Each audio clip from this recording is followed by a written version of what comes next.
Test one, two, three. Test.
Good evening, councillors and members in the public gallery.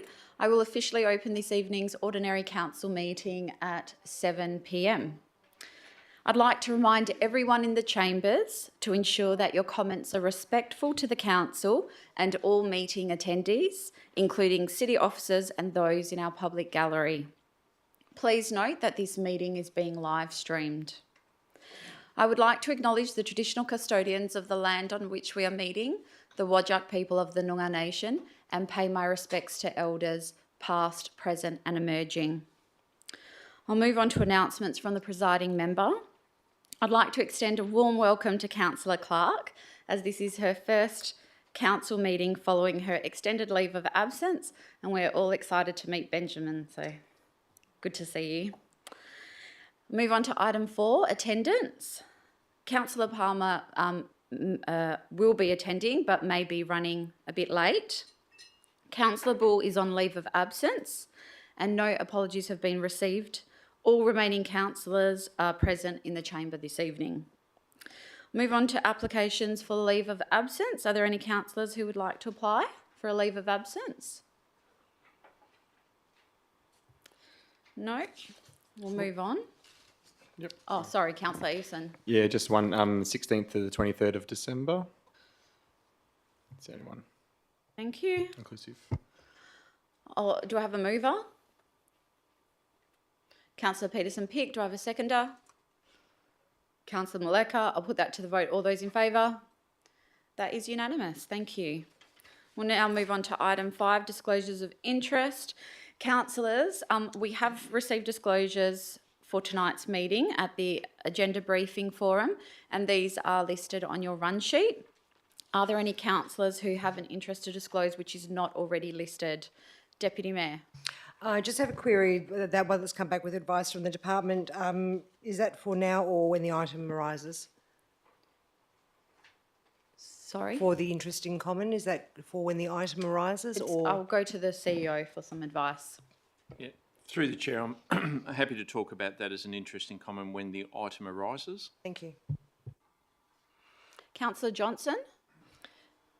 Thank you. Have an impartial interest on 10.1.3, as I also know some of the people who submitted motions at the AGM. Thank you. Councillor Clark. Thank you, Mayor. I have 3 interests to declare. In 10.1.2, the delegations mention on page 23 heritage, and my house is on the heritage survey, the heritage list, so that's a financial interest and I'll leave the room for that item. I don't see how you could sort of pull the heritage stuff out of it, obviously. 10.1.3, the AGM, I also know a number of people who put forward the motions, so that's an impartiality interest, I'll remain in the room. And 10.3.2, a financial interest, I work for the Economic Regulation Authority who regulates Western Power, so that would have an impact on the work and would be a direct financial interest, or at least an indirect one. So I'll leave the room for that as well. Thank you. Thank you. I'll also declare an interest in 10.1.3 annual general meeting. It's an impartiality interest as I am familiar with some of the residents that moved motions at that evening, and I'll be staying in the room. Councillor Peterson-Pick. Yes. With regards to item 10.3.2, Maylands Central State Underground Power Program, I own property in the project area, so this is proximity, and I will leave the chamber. Can I just, sorry, did you say 10.3.2? Yes, the I'll underground. just go to the CEO. Yeah, through the chair, we've actually received some advice in relation to the department that the interest impacts approximately 3,500 ratepayers, representing approximately 15% of the district. So the advice when the item comes up through the chair will be, is I'll advise council that if you move to declare it as an interest in common, because it does affect a large proportion of the ratepayers within that area, and if council then so agrees, then you and the Deputy Mayor will be allowed to stay in the chambers in relation to that. Councillor Clark, however, has a different interest, so that will not be an interest in common, and she will still need to leave the chambers. So can we just get clarification? Is this different to the advice that we received from WELGA? So I understand the advice that we received from WELGA that was given to councillors is that it is proximity. Through the chair, that was the original advice, but we've sought clarification on that through the Department of Local Government, and the Department of Local Government has clarified that position in terms of it being an interest in common. So what do we need to declare with regards to that interest? Sorry, just to clarify. I'll go to the CEO. Through the chair, you'll still need to declare your interest. We will then ask the council to declare that it is an interest in common affecting a large percentage of ratepayers. And if they declare that, then you will still be allowed to remain in the chambers and vote on the matter in accordance with the advice that we've had from the department. Okay. Okay, so look, my declaration still stands. I have a proximity interest, so that stands. Thank you. Any other disclosures? If not, we'll move on to public question time. Members of the gallery, I'll first call for questions on items on this evening's agenda, and then I will open to questions on items not on the agenda. Please keep in mind that you are limited to 3 questions.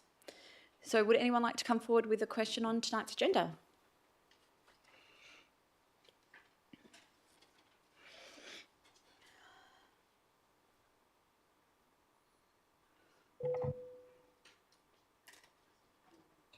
Okay. Right. Branka Radanovic, 11 Slade Street, Bayswater. I reference my AGM motion, quote, for the city to mandate at least 1 tree on every residential verge. Officer's recommendation, quote, that council does not support the mandating of at least 1 tree being planted on every residential verge and continues to implement its tree planting program in accordance with the urban tree planting and maintenance policy, end of quote. My question, apart from the officer's comments which I've perused, what is the reasoning behind the officers not supporting the mandating of at least 1 tree on every residential verge? Thank you for your question. I'll go to the Director. Through the chair, the reason why we haven't supported that is because we've put in over 3,000 trees. We aim to put 3,000 trees into the urban areas, and we achieved that, and we've basically used up all our stock, and so we're achieving our planting targets, so there's no need to go and actually mandate any further.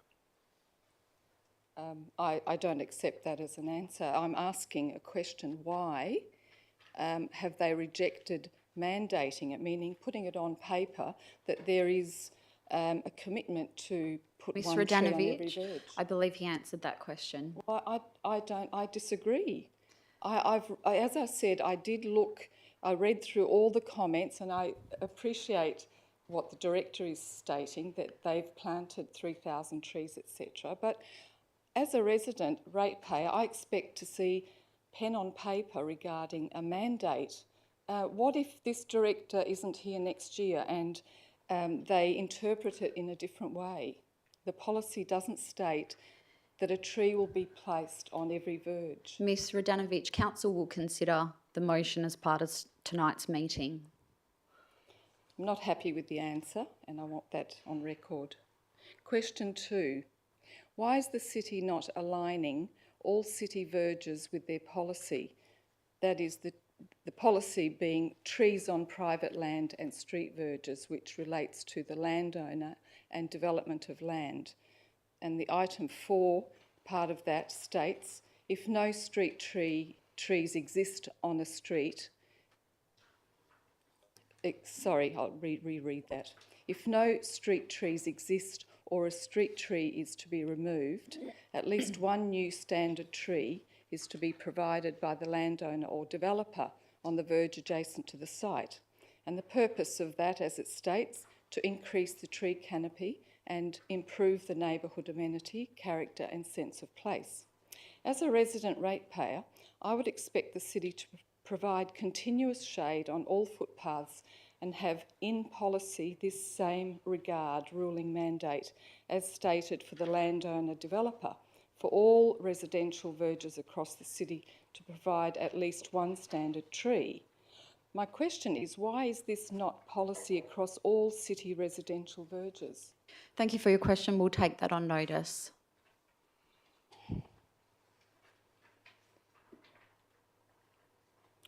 Question 3. As stated in the latest Urban Forest Strategy Progress Report, the LIDAR tree canopy survey was conducted in February 21. When is the next survey due? Thank you for your question. I'll go to the Director. Through the Chair, those surveys are conducted on a 3-yearly basis, so February 2024. Thank you. Thank you.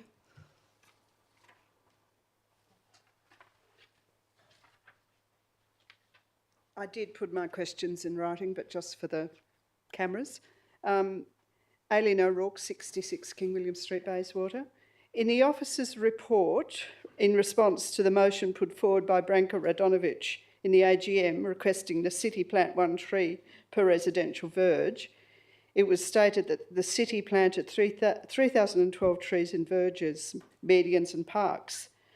Can the city please confirm the number of trees planted in verges? Thank you for your question. The City can confirm that 1,695 trees were planted in residential and industrial verges during the 2022 winter planting program. How many residents have objected to the potential planting of a verge tree?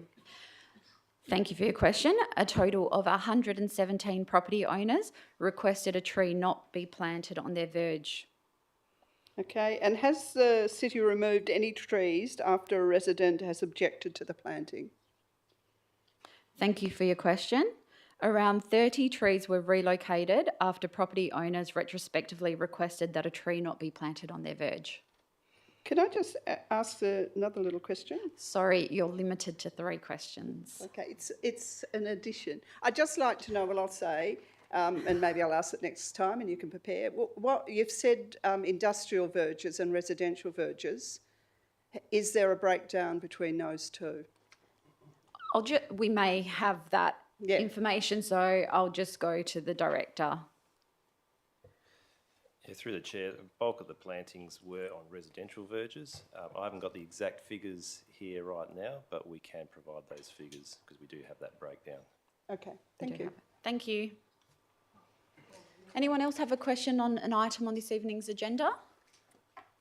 On this evening's agenda? I'm not sure whether this is politically correct. I'm inquiring about the development of a proposed petrol station on the corner of Guildford Road and Katanning Street. So we'll just get, that's not on this agenda, so we can go, you'll be able to ask your question, but just after we finish everyone who's got a question on the agenda. Okay then. So just, it won't be very long. Okay, thank you. Good evening, Wendy Garstone, 136 Crawford Road in Maylands.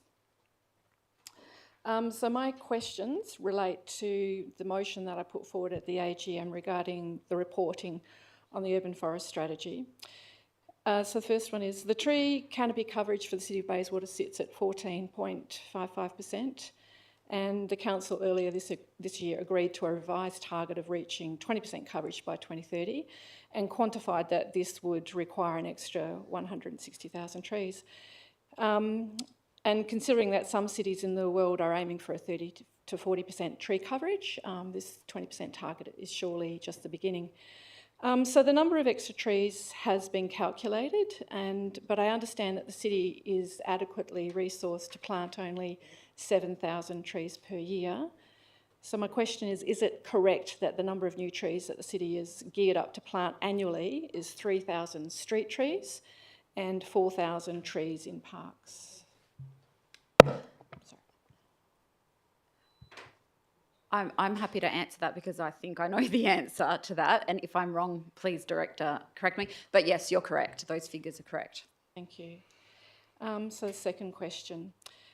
So with being geared up to plant 7,000 per year, then that's a shortfall of 13,000 trees against the 20,000 needed to meet that 20% coverage by 2030. Can the city please explain why there is this known shortfall? We're happy to take that on notice. Thank you. So third question, in the officer's response to my motion made at the AGM regarding annual reporting, it was stated that the city has a reporting process in place, excuse me, whereby approved strategies are reviewed annually, with a report being submitted to the Audit and Risk Management Committee. So from this statement, I assumed that the public would need to request a copy of previous reports and also that the next report would be done in 2023. However, I have since found out that the most recent report is contained in the agenda for the current meeting, which, for the Audit and Risk Management Committee meeting. So my question is, so that everyone can easily access information on the progress of the urban forest strategy, is the city able to update the officer's report to include the dates and locations of the reports already completed on the urban forest strategy? Sorry, can I just clarify? You're talking about previous reports? And also the one that is contained in the agenda for the Audit and Risk Management Committee that I understand was meeting today. So perhaps, so I'm not sure. So that's a publicly available report, and I would like, if anyone else is looking at the officer's report regarding my motion, that it's the information, or that the location of that report is included. Does that make sense? Just one moment, I'm trying.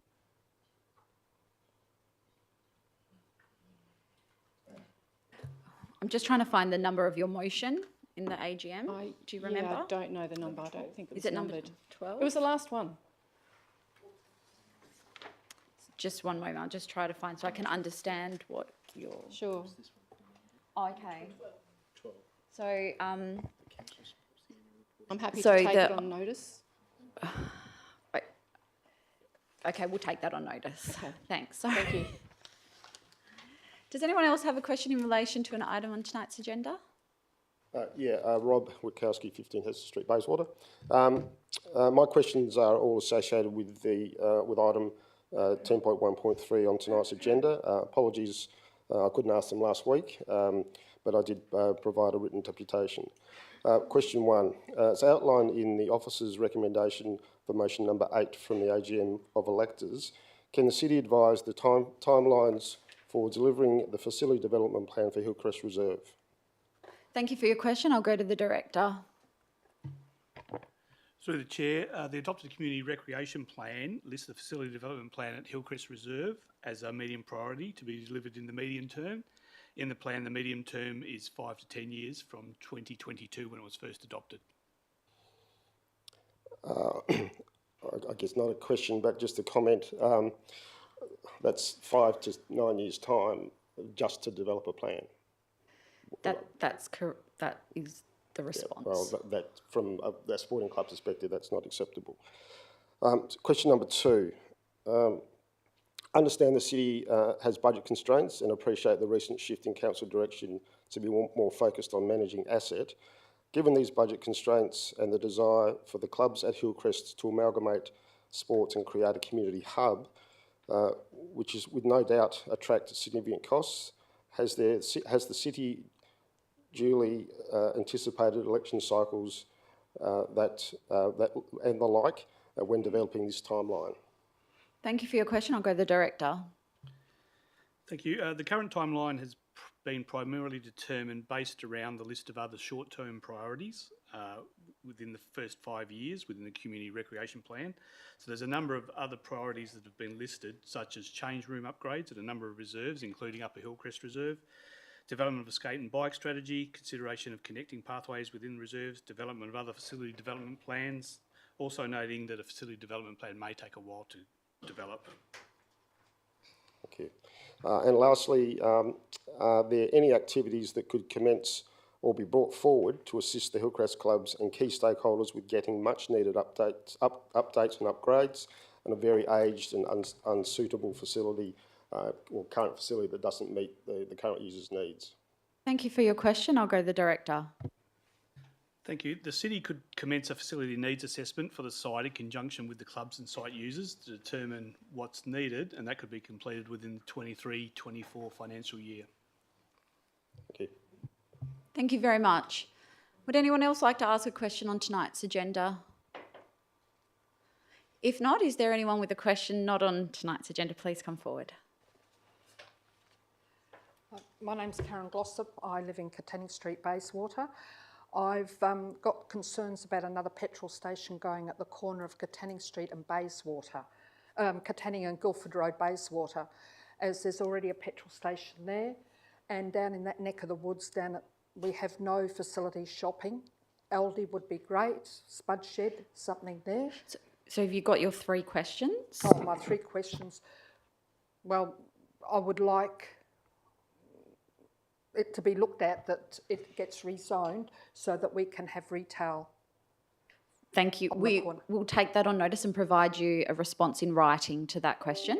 Okay, and has a traffic management study been done about the traffic, because it's quite horrendous? I'll go to the director. Thank you. Yes, there has been. I've just been acknowledged by the manager. There has been one submitted. There has. And what was the result? Through the chair, if I can just get the manager to give more details in regards to the results of that traffic study. I think that was it. She'll just answer. Our manager will answer. Through you, Madam Mayor. The city has received a JDAP application for that site, and as part of the submission, the traffic impact study has been provided. That's currently with Main Roads at the moment, given that Guildford Road is one of their roads, so they're looking very closely at the traffic movements entering and exiting the site. Okay. And when will we know the results? It's quite deadly. I'll go to the manager. Through you, Madam Mayor. In the Responsible Authority report, which is provided for the Joint Development Assessment Panel, as Council is not the determining authority, we will outline the conclusions of the traffic study in that report. Okay. Thank you. Thank you. Sorry. Anyone else like to ask a question?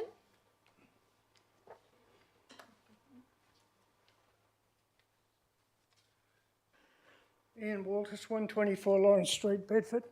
And Madam Mayor, can we have some noise so we can hear what the reply to the questions are? We can't even hear the questions at the back. You can't hear the questions? No, and I've got good hearing.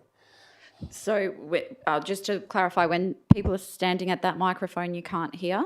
That's right. Okay. We can definitely look into increasing the volume. Thank you very much. My first question is in response to a question that I asked for the annual general meeting regarding the number of members of the EMRC. There's conflicting advices, and the response doesn't coincide with what the Auditor General signed off on for the EMRC. I'll go to... We'll take that one on notice, Okay. Mr. Now, Walters. they say in the response, and I'd like to know what assessment that the City of Bayswater did for the departure of the City of Belmont from the EMRC, right? I can't find any detailed assessment from the Audit Committee or anyone to say what is the effect of paying out the City of Belmont, what is the effect on their profitability in the future. It's very simple. Thank you. We'll take that one on notice. Okay. Now, regarding the infringements on the balance sheet, I tell you, I've asked the question 100 times and I get different answers every time I ask. So could someone standardise the responses so they coincide with the truth when it comes out 6 months later? Thank you. Thank you. Your comment's noted. Thank you.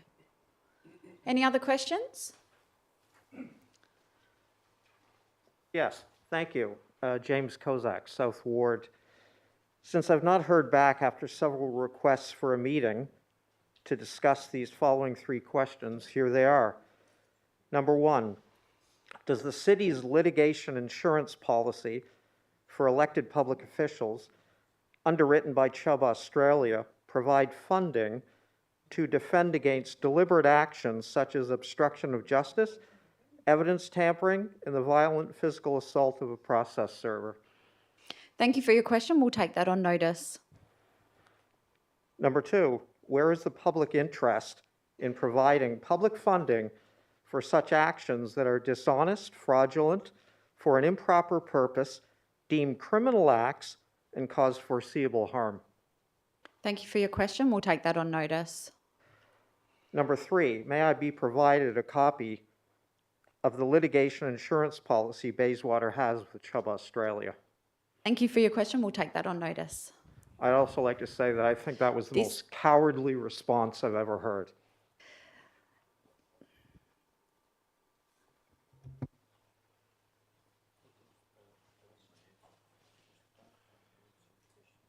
Mr. Kozak, just a reminder that at the beginning of the meeting, I advised people that comments are to be respectful to everyone in this chamber, to councillors, to staff and to members of the gallery, and that was not a respectful comment. I'll now close public question time. Before I do that, I'll just remind councillors that we have received some questions in writing, some of which were asked in person tonight. But we did receive them in writing from 6 ratepayers, and these questions and the responses from officers have been listed in your run sheet, and I will take those as read. We'll now move on to item 7, confirmation of minutes from the ordinary council meeting of the 22nd of November. Can I have a mover? Councillor Palmer, can I have a seconder? Councillor Peterson. Sorry, yes, there is an amendment that I think Yes. I provided to the city in advance and they prepared it. I'll just confirm that the councillors have all been provided with the amended motion. Would you, Councillor Peterson-Pick, did you want to read it out? It is really actually minor. It was just, sorry, it is here, sorry. Those are just amendments to the declaration of interest that I made with regards to the items. Two items that what was printed in the minutes was wrong. So you can see this in the run sheet. Okay, thank you very much. So are you seconding with the amendment? Yep. Councillor Palmer, would you like to speak to it? Councillor Peterson-Pick? If not, I'll put that straight to the vote. All those in favour? That is unanimous. Thank you. So item 8 is presentations. Councillors, does anyone have a petition to present? No? There are no presentations. Deputations were heard at last week's agenda briefing forum, and there are no delegates' reports this evening. Now move on to item 9, method of dealing with agenda business. The first person pulling this evening is the Deputy Mayor. Thank you, Madam Mayor. I'd like to pull item 10.1.2, 10.1.3. Sorry, can I just... 10.1.2, 10.1.3, 10.1.4,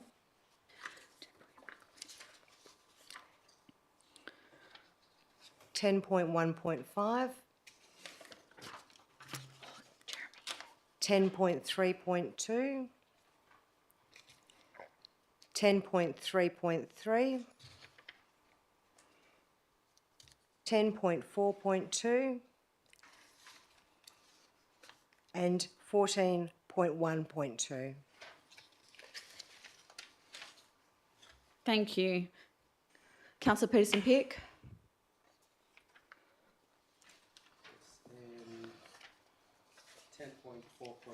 Sorry, Deputy Mayor, if you could turn off your microphone. 10.4.1.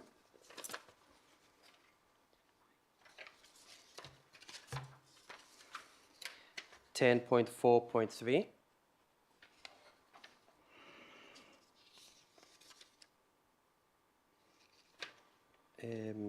And that's it. Thank you. Thank you. Councillor Clark. Thank you, Mayor. I just had a question on 14.1.3. Yep, yeah, that was everything. Thank you. Councillor Johnson.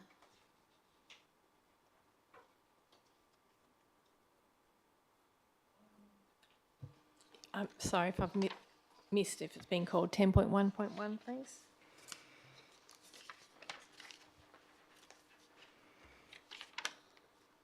And 10.1.4. That's already been pulled. Thank you. Anything else? I don't think so. Thank you. Sorry. Oh, the mic's still on. Councillor Meleca? Councillor Osazowski? Councillor Palmer? Councillor Eveson? Yeah, just 14.1.1, please. Thank you. Councillor Sutherland? Okay. So, councillors, we'll first consider the items that were subject of deputations. Can I please have a mover and a seconder to bring items 10.1.3 and 10.4.1 forward to the beginning of section 10 for discussion before we resume the order of business as set out in the agenda? Moved by Deputy Mayor, seconded Councillor Eveson. I'll put that straight to the vote. All those in favour? That is unanimous. Thank you, councillors. So we'll begin with item 10.1.3, the 2021 Annual General Meeting response to motions, pulled by the Deputy Mayor. Would you like to move the officer's recommendation? I'd like to move the officer's recommendation with some amendments. And the amendments have been provided to the city? Yes, yeah, there's several in there. I'm happy to bypass the debating about amendments and take the one that I've got there for motion 9 to be amended, the one that Councillor Johnston has for motion 12 to be amended, the one that Councillor Sutherland has for motion 8 to be amended, and the one that Councillor Ostaszewski has for motion 11 to be amended. So I'll just wait for the minute taker to bring that on the screen.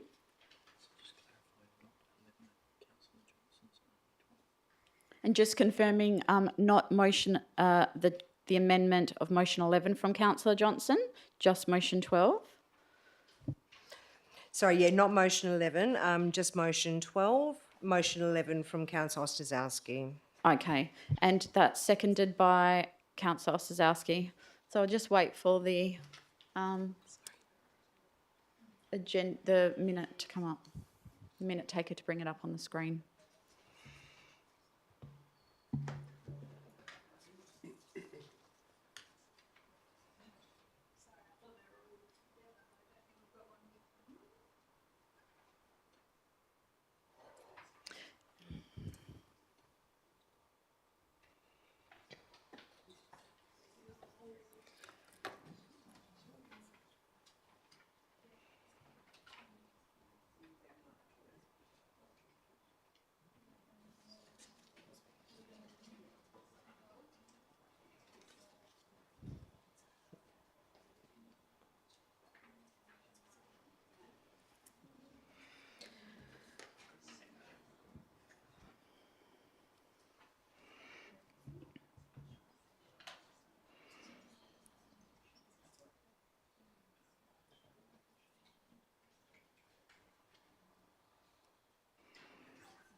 Deputy Mayor, if you could just check what's being put up on the screen. Sorry, with my glasses, could that be If you could make it bigger. Thank you. No, that's fine, thank you. And can you just scroll up a little bit, please?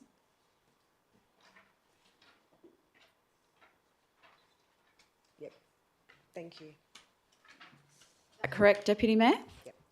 Okay, would you like to speak to it? Yeah, look, I'll just focus on the one that, the amendment I put forward, and I'll let the other councillors speak to their amendments. I'm just trying to bypass the constant amendments. The current street verge policy actually doesn't have it listed, has artificial turf as a listed material in there. And I've got it here as well. So it's got the list of acceptable materials shall be as follows, and I'm not seeing artificial turf on there, so I'd suggest if it is still being approved or applied, it's an operational matter for the CEO to look into, or the director at another outside of this meeting. So I'm happy to support the current street verge policy that we do have, confident that artificial turf is not in there, because that's something that myself and Councillor Bull did as new councillors, I believe, in 2016. So And Thank the you. rest of the amendments there, I'm more than happy to support. They make sense. Thank you. Councillor Osazowski. Thank you. If I can just focus on motion number 11, which has been amended there. This issue has been going on with the residents, as far as I know, back to 2017. And since 2017, we've tried to help them in multiple ways, but the problem never seems to be resolved. So I'm glad that this has finally come to us as council to take care of this situation once and for all. And I've been working with the director and his team and with the residents in Weld Square and Shirley in regards to this motion. And we feel as though this is a really well balanced and compromised position to get a good outcome for the residents in that area. I just want to make a point, if I can, in regards to motion number 3, I believe it is, David Kemp in Morley, who is interested in maintaining the Watercorp verge next to his house. Again, we've been working with David for a year now and going through all sorts of issues and policies and discussions with Watercorp and the city and insurance and all of this stuff. And we believe we've gotten to a point now where we can bring David's interest and keenness to look after the verge next to his house, which looks like rubbish, and beautify his streetscape and make another area in his street for people to potentially hang out in, or even create a community space for people to come and help with the planting and the gardening there. I think this is something that we could eventually see across our city, so it's nice to see that someone is really keen on maintaining the streetscape and looking after verges and beautifying our city, so I'm happy to second this. Thank you. Thank you. Do I have anyone speaking against? Councillor Peterson-Pick. I have a question, if I can, through you, Madam Mayor. With regards to motion 9, the amendment that is proposed here, can I just clarify with the officers, what does it really mean? That the current street veg policy does not allow for artificial turf to be used? I'll go to the director. Yeah, through the chair, the actual policy and the local law don't specifically mention artificial turf in there. It does talk about lawn, but doesn't mention artificial turf. It doesn't say it's permissible, doesn't say it's not permissible, so it's silent on it. And what officers have been doing is actually treating it as if it's a hard stand material, because it has very similar properties in terms of, like, compared to, say, paving, in terms of the drainage qualities and so forth. Sorry, could I just get you to speak more into the microphone? Sorry, It's difficult to hear. Yep. So we basically the way it's treated is treated similar to what we do with paving and hard stand materials. Sorry, Director, maybe you could just bring the mic to your kind of closer so everyone can hear, especially those who complained. Okay, is that better? Yeah. So in terms of how we deal with artificial turf, at the moment, officers are dealing with it as if it's a hard stand material. So they apply the 30% rule that they apply to paving.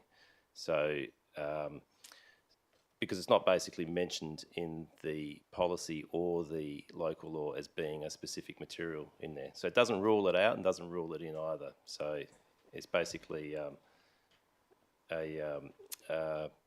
it probably needs to be clarified in future when the policy is reviewed. So can we just get clarification, understand from the policy that there is a list of acceptable materials and artificial turf is not allowed? So isn't that clear that it's not allowed? Because from the director's response, I understand that it's not clear, but we do have 1, 2, 3, 4, 5, 6, 7, 8 or 9 dot points of what is allowed. I'll just go to the director. Yeah, through the chair, it's not mentioned as being a permissible treatment in the policy. Okay, thank you. Look, I will just speak on the item. Just want to raise some concerns with regards to the motions which relate to the environment and trees. It looks quite systematically that most of them, the recommendations that are now being moved are contrary to what was supported at the AGM of electors. I would like to remind councillors that it was supported by community members. Many of them, it was quite overwhelming, the amount of support that I've seen to many of those environmental motions across the board. I've seen people from all wards, north to south, west, central, people supported those motions. And specifically with regards to veg trees and trees on car parks, etc., this is actually the first time since a long time that we are somewhat consulting and hearing what the community think and how we are doing in those areas. And I think those community members who attended the AGM of electors spoke quite loudly that they want to see more action. And they spoke about climate change, all the environmental issues, the shade, the need for shade for pedestrians, etc. And now we actually, the recommendations is to essentially do nothing. And that concerns me. We had some concerns from residents that took the time, and I thank them for that, to come here tonight to speak before us.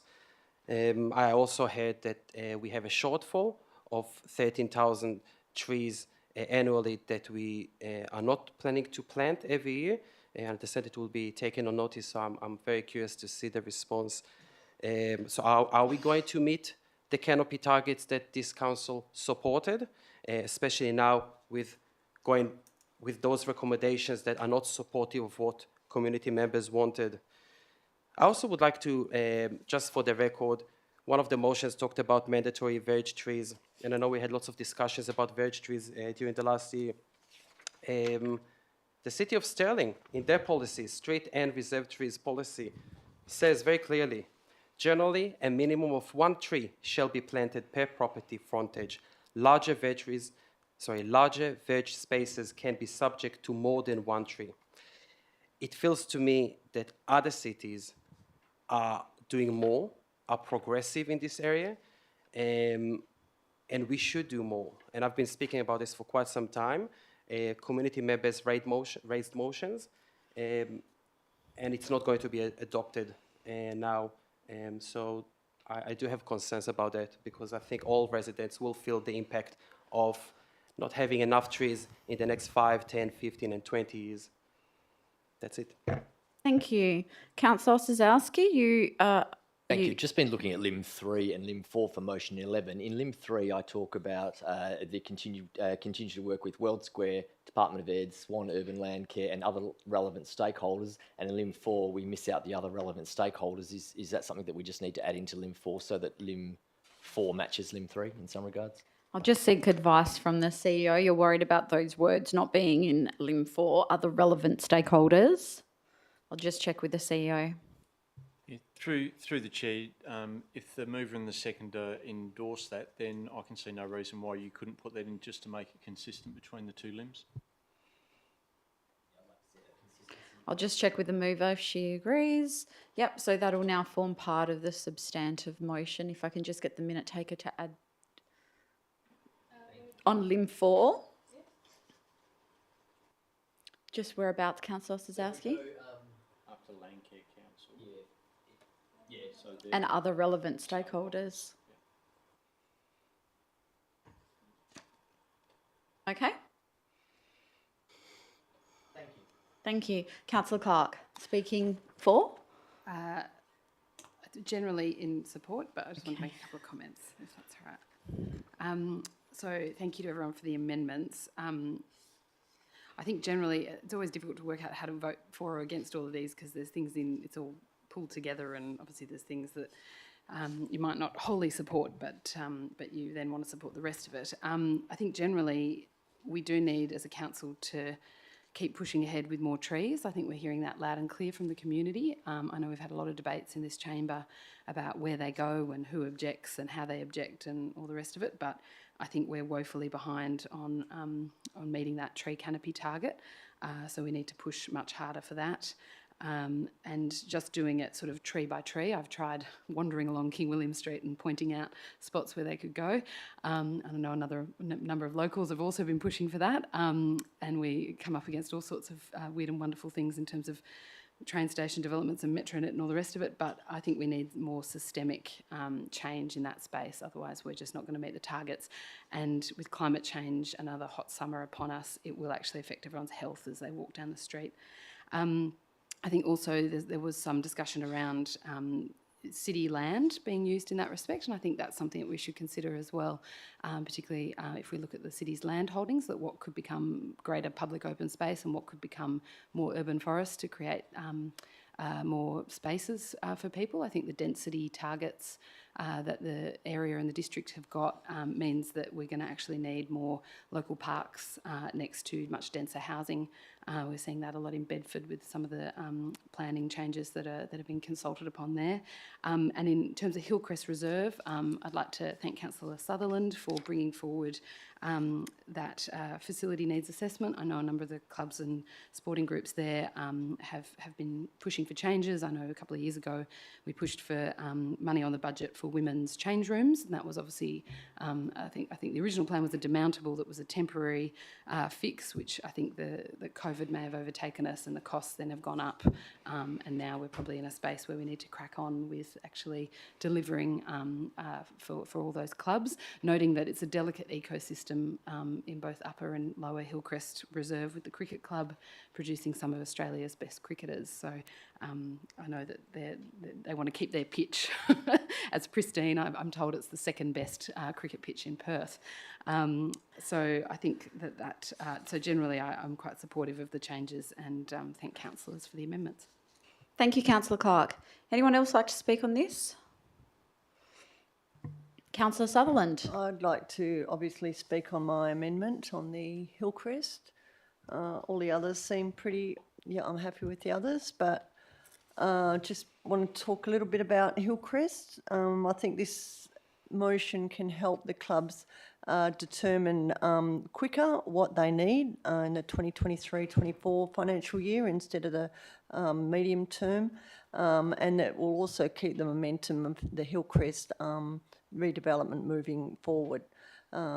It is important, I think, that the council works towards a quality shared facility in this area. It's so important. There is a need for top quality sports infrastructure. The Bayswater community has seen an influx of younger people with the census last year, as I said last week, saw the median age drop down to 39. So that means a lot of young families are coming into the area. The sporting clubs are already bursting at the seams, with the girls' netball, the Bayswater City Saints, having to go to Naranda to train. And so these facilities also are generally ageing, and the longer they're left, the worse that they become. And just quickly, planning for the future, other things I think are vital. There's going to be more working from home in years to come in this area, and that, along with more infill, will see the demand for high quality sporting facilities. It's also interesting to know that a number of schools use this area. I've put here maybe the state government could help chip in through the education department for some money. And I would like to acknowledge that there are also work being done with the change rooms and the lights, and not just at Hillcrest but all over the city with ageing facilities. So I thank the officers for the work they're doing in that area, but I do think this is important that we get a head start on this. Thank you. Anyone else speaking for this motion? Anyone against? I'll just speak briefly. So just in response to some of the comments made about the city's action on environmental issues, I'd like to speak up the city's credentials, our environmental credentials. I think our city, I don't even think the evidence shows that our city in the last 12 months has done excellent work in the space of tree planting. And in fact, councillors have been provided with the statistics. And what I will say is that in this year's planting program in 2022, the total number of trees planted in urban areas is 3,014 trees.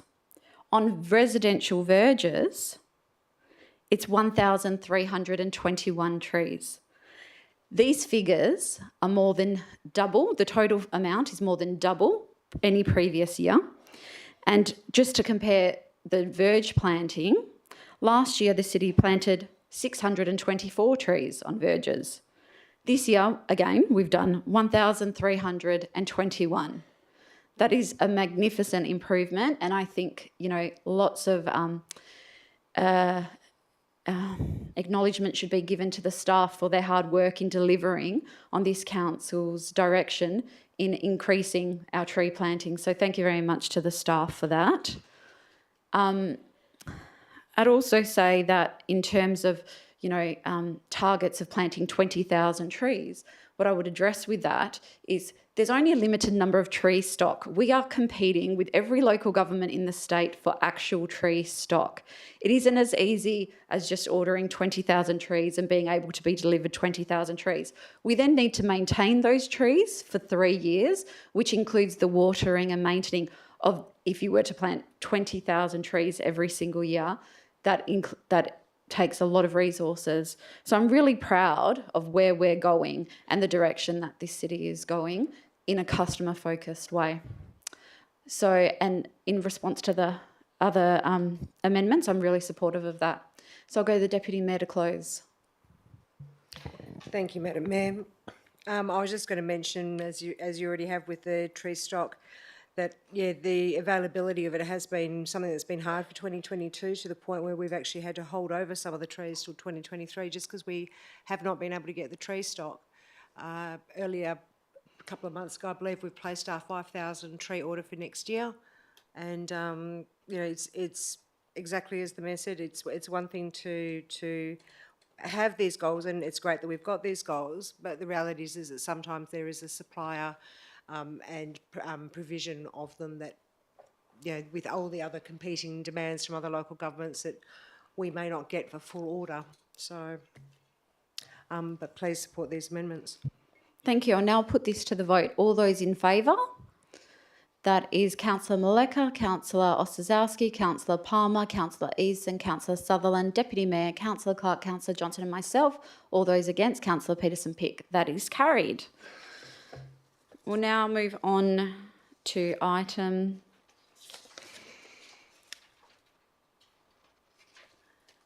10.4.1, proposed child daycare centre Naranda Shopping Centre. This has been pulled by Councillor Peterson-Pick, and Councillor Palmer has a proximity interest, so you're leaving the room. And I'll just check, Councillor Peterson-Pick, are you moving the officer's recommendation? I do have a question before I decide what to do. Go ahead. Thank you. I reviewed the conditions and I couldn't find any condition with regards to bike parking. So I just wanted to know from the officers if we have any condition here which On requires bike them to parking? provide bike facilities. I'll go to the director. Through the chair, there is no condition, but I don't think it's actually a requirement. I might just go to the managers to confirm that. Through you, Madam Mayor, where there isn't a condition, it would mean, beg your pardon. Through you, Madam Mayor, if there isn't a condition imposed, then it would be the case that they already have sufficient parking provided on site, or as part of their proposal, they're going to provide it. But currently there is no condition which relates to bike parking? No, there isn't a condition, no. There isn't. Okay. So I would like to move the officer's recommendation, but with one amendment. Yes. Have you provided the amendment? Actually, just at the beginning of the meeting, but I wanted to confirm first that I... So has the minute taker got it? Which is essentially based on what the officers provided us with regards to the bike parking that I moved a few months ago with regards to the Maylands Golf Club. So it's the same wording exactly. And the officers have checked the wording? And I can read it out in the meantime. There is another condition, number 20. It will be a minimum of 6 bicycle facilities shall be provided at a location convenient to the entrances and within the property. Details of the design and layout of the bicycle parking facilities shall be submitted to and to the satisfaction of the City of Bayswater prior to the installation of such facilities. There you go. And as I said, I just took it briefly now from what we did for the Maylands Golf Club. So that's condition 20? Yes, a new one. Okay. Do I have a seconder? Councillor Sutherland, Councillor Peterson-Pick. Thank you. Look, briefly, I think it is a great news. I think it is a good spot for a childcare centre, very close to to residences, to a shopping mall. I see the advantages, and I think it will benefit the community in Oranda. That's it. Thank you. Councillor Sutherland? Yeah, ditto. A great location opposite the shopping centre, not far from Camboon Primary School, and on the way to Naranda Primary School if, you know, kids, if they've got family in those schools, so it's pretty equidistant, pretty central place, so I think it's a great location. Deputy Mayor speaking against? No, I've just got a question, if I may. Yep. On page 456, the plan there shows bike racks already there, but it's unclear as to how many are there. Are officers able to just clarify that? I'll go to the Director. Thank you, through the Chair. On page 458, there shows 4 bicycle racks, which is adjacent to the laundry cot room, if that makes sense, car bay 6. Maybe the plans are different, but I'm just looking at the floor plan.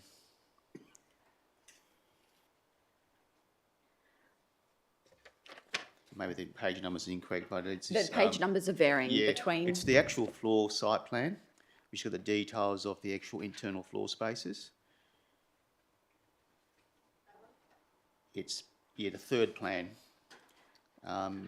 Midway through, just near the cot room and the laundry, there's 4 bike racks that's been indicated on the plans.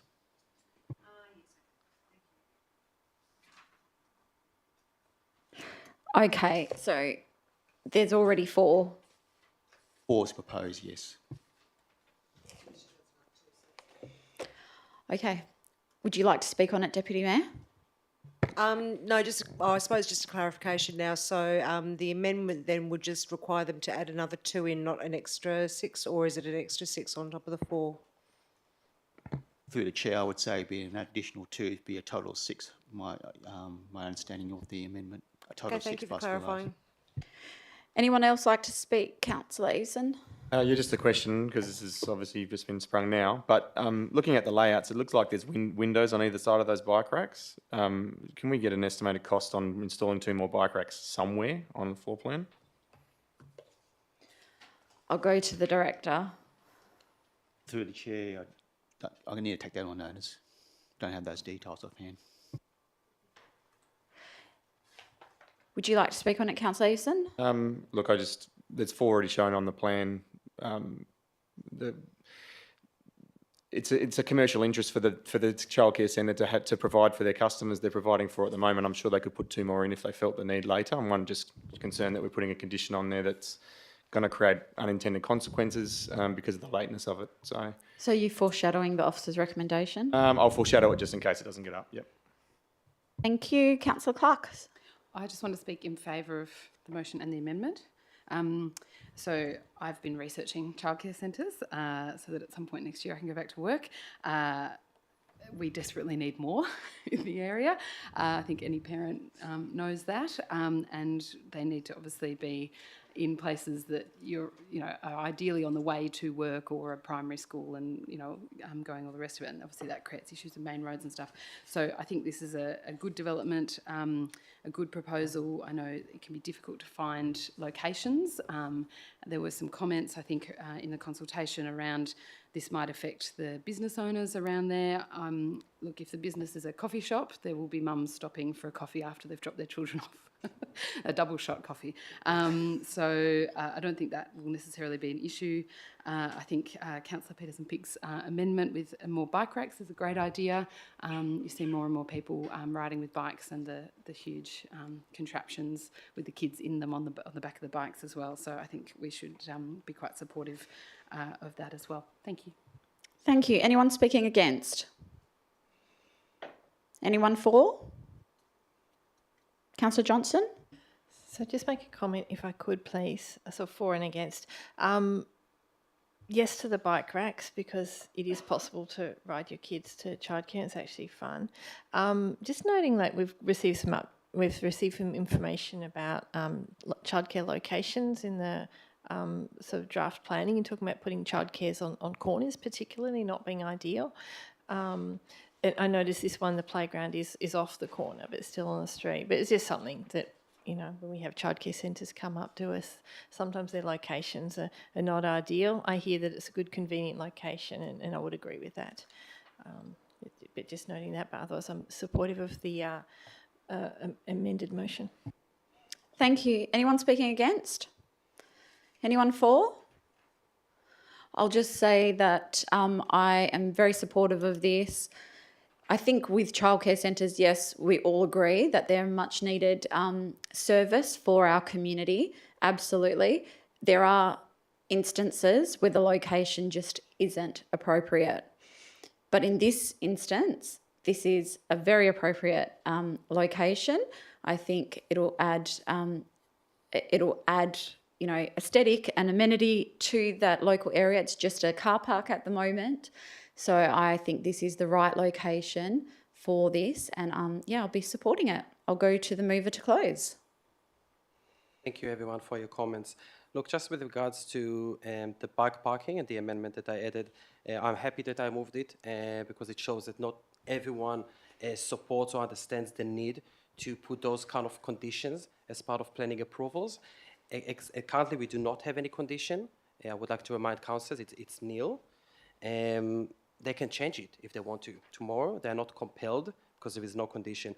4 is not enough. I actually thought about 8, went with 6.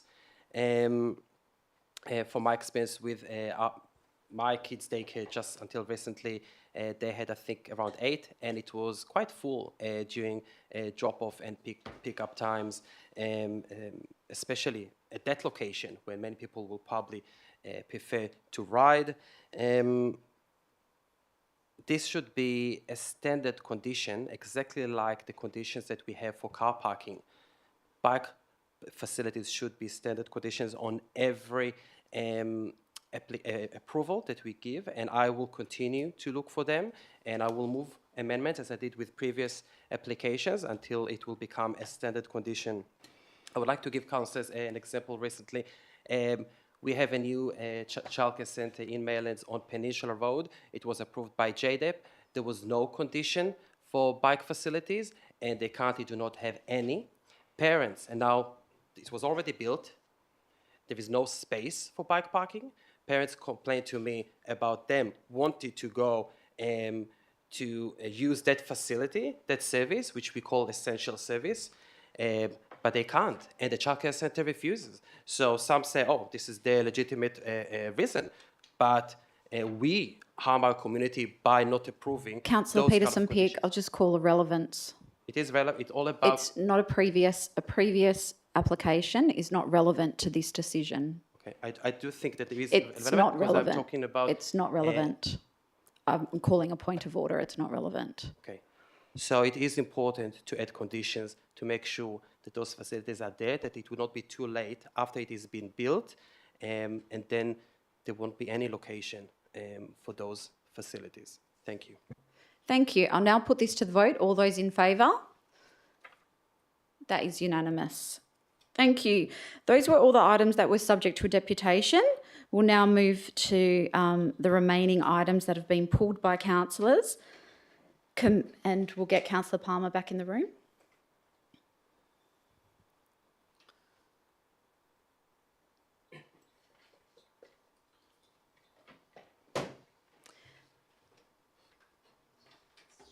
Councillor Palmer, just so you're aware, the officer's recommendation with a small amendment to increase bike racks was adopted by council.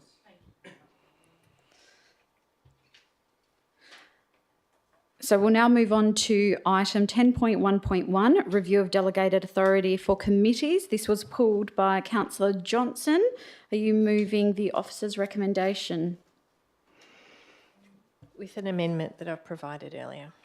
Thank you. I'll just get the minute taker to put the amendment on the screen. Councillors have been provided with this already.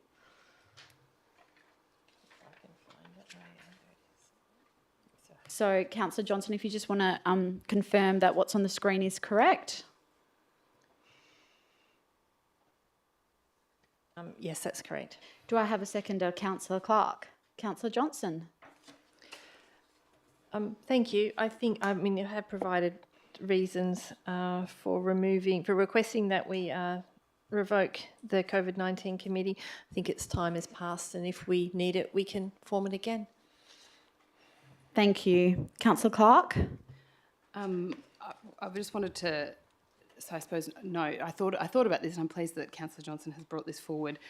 Even though COVID is obviously still amongst us and with us, unfortunately, I think the need for this committee has receded considerably, and that's evidenced by the fact that we can see on page 13 of the agenda that it actually hasn't met since June 2020.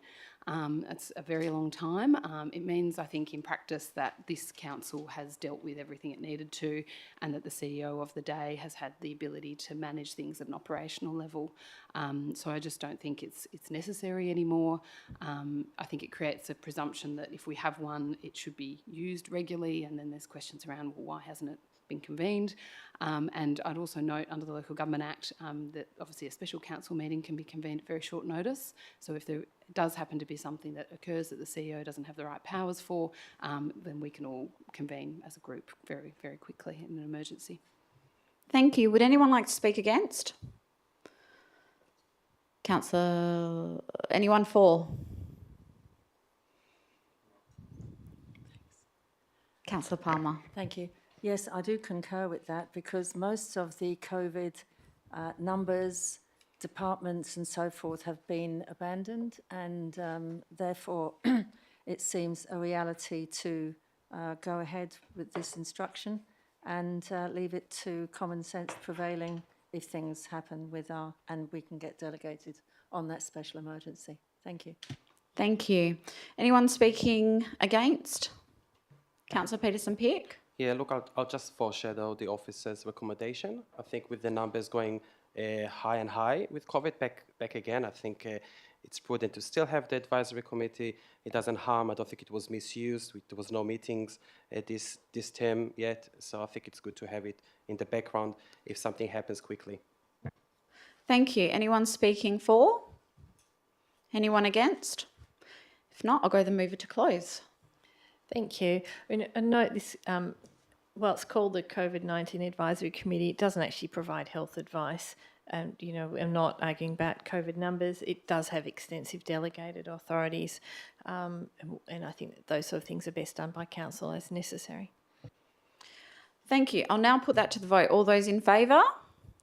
That is Councillor Palmer, Councillor Sutherland, Councillor Clark, Councillor Johnson. All those against? Councillor Maleka, Councillor Ostrowski, Councillor Eason, Deputy Mayor, Councillor Peterson-Pearce and myself. That is lost. We will now go to the foreshadowed motion, which is the officer's recommendation. Do I have a seconder? Councillor Eveson, Councillor Peterson-Pearce. Yeah, nothing to add. Councillor Eveson. Nothing else. Anyone like to speak against? Councillor Clark. I'll vote for this because I think we should amend and update the delegations. But as I say, the committee hasn't actually met since June 2020, and I did actually ask a number of times towards the end of 2020, I believe, and I'd have to go back and check the timings on emails as to when it would be meeting and why it wasn't meeting regularly. And then the only other point I'd make is we've got to be really careful about delegations. I think at the end of the day, we get elected as elected councillors, and the buck should stop with us, and it should come to us as a whole group rather than a subset and a smaller group of this council. Thank you. Anyone speaking for? Anyone against? If not, I'll go the mover to close. I'll put that straight to the vote. Oh, so it's the officer's recommendation. So that's now on the screen. Okay, I'll put that to the vote. All those in favour? That is unanimous. Thank you. We'll now move on to item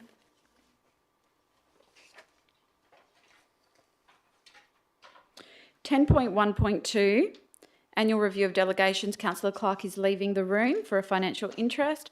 This was pulled by the Deputy Mayor.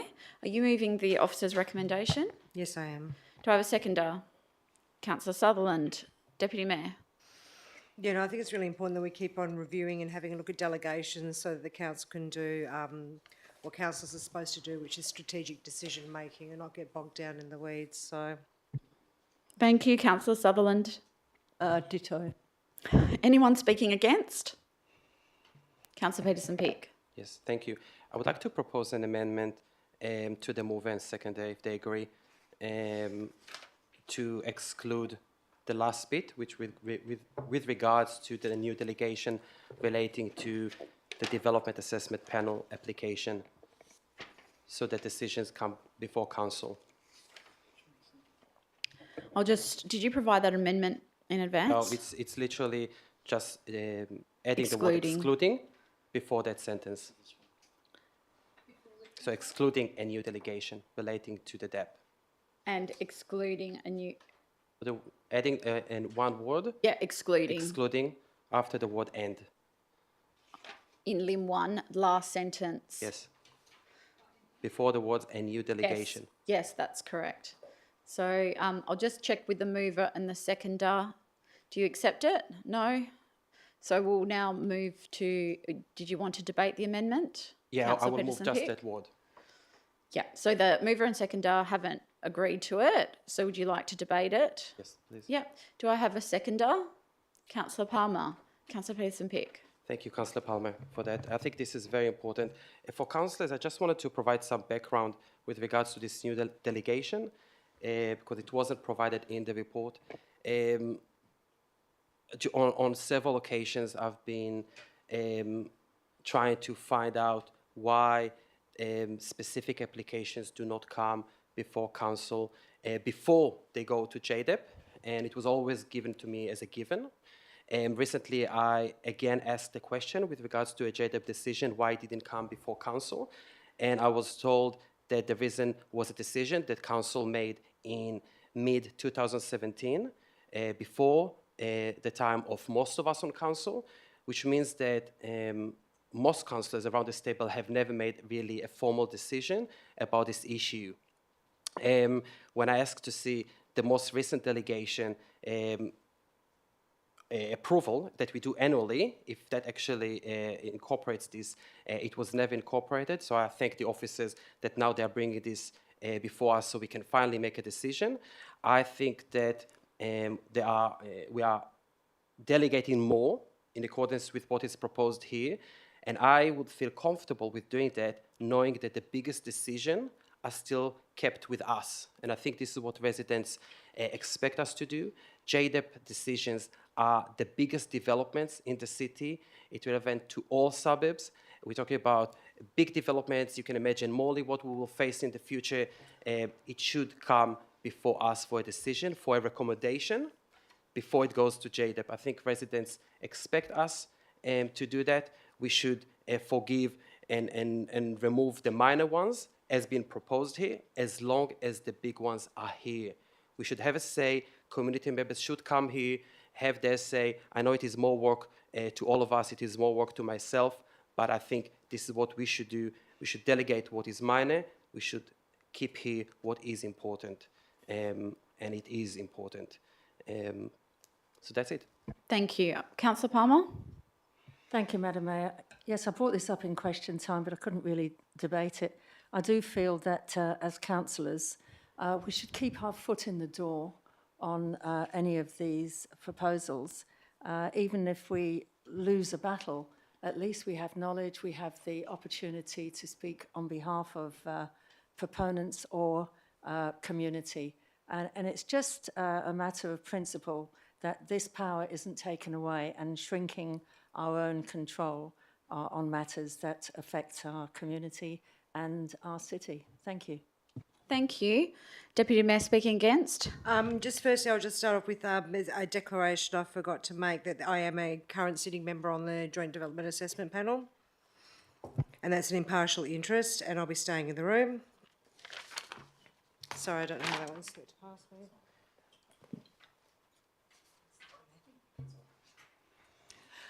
I just wanted to speak about this amendment, and I'm going to be speaking against this amendment, specifically about how it should come to council for a decision. We aren't the decision makers on JDAP applications. The Joint Development Assessment Panel is the decision maker for these items.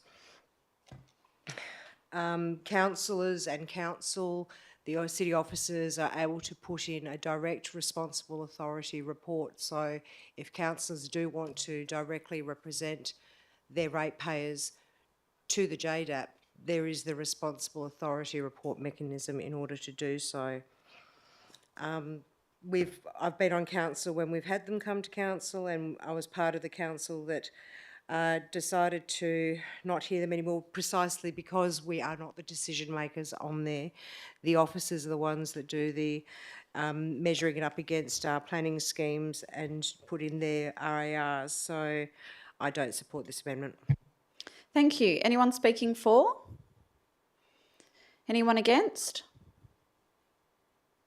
Councillor Eveson. Yeah, look, similar sentiment, I guess. Look, 'cause I am on the DAP as I represent the city as a delegate. I don't believe it to be an impartial, but nevertheless, those decisions need to be made on purely planning grounds and a very pragmatic decision, because they can be controversial. They often aren't controversial, but it needs to be clean-cut planning discipline that's applied, and I'm not confident that there'd be any change or impact by making this amendment to the process, and so I don't believe that it's valuable to do so.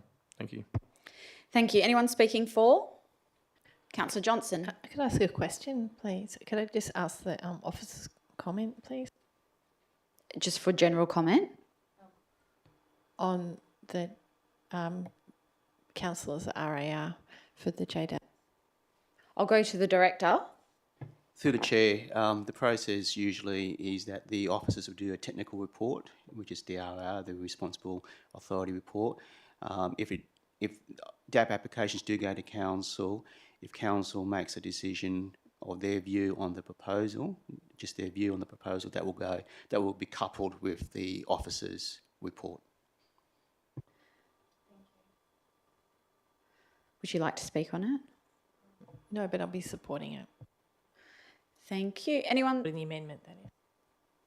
Anyone speaking against? Anyone speaking for? I'll speak against this amendment because I think we need to really be clear to the community that JDAP decisions, council doesn't have, we are not the decision-making authority. So I'm repeating what the Deputy Mayor said and what Councillor Eveson said.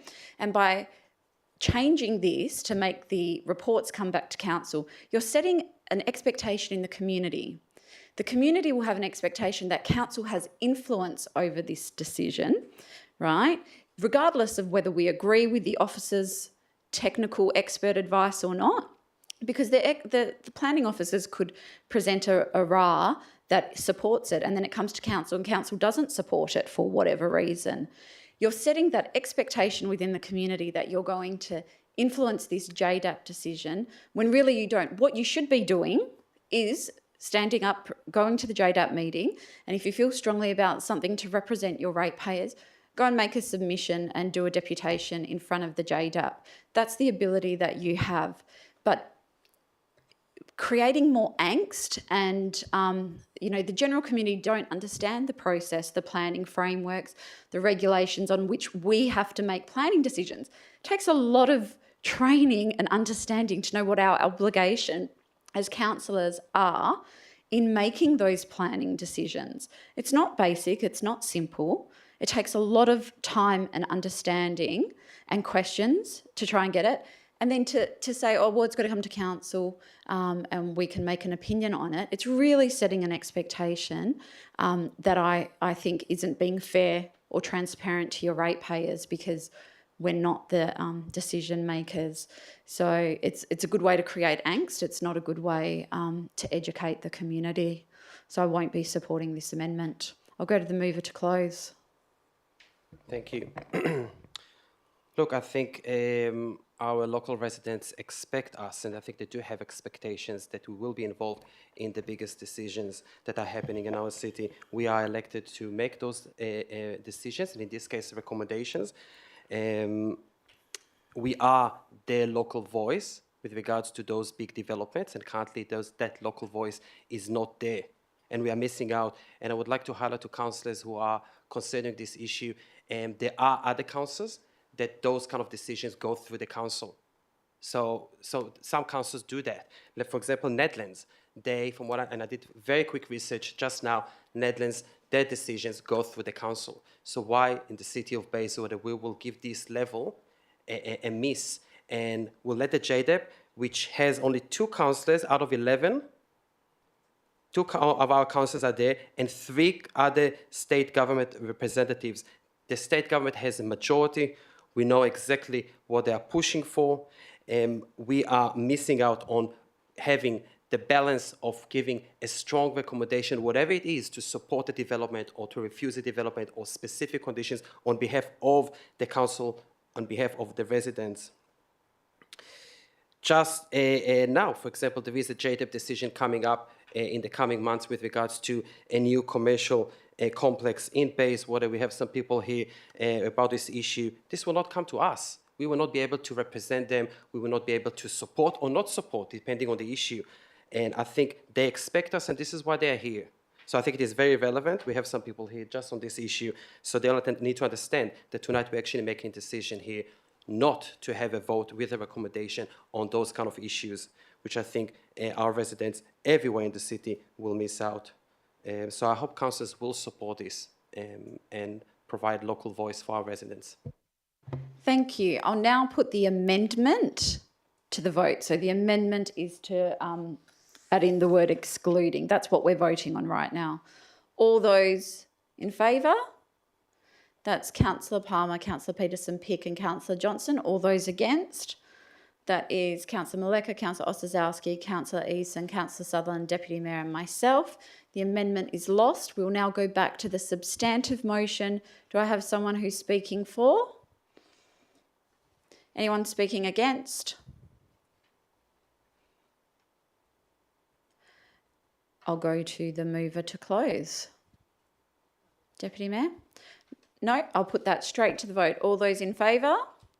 That is Councillor Maleka, Councillor Ostaszowski, Councillor Eason, Councillor Sutherland, Deputy Mayor, Councillor Johnson and myself. All those against is Councillor Palmer and Councillor Peterson-Pick. That is carried. So we'll now get Councillor Clark back in the room.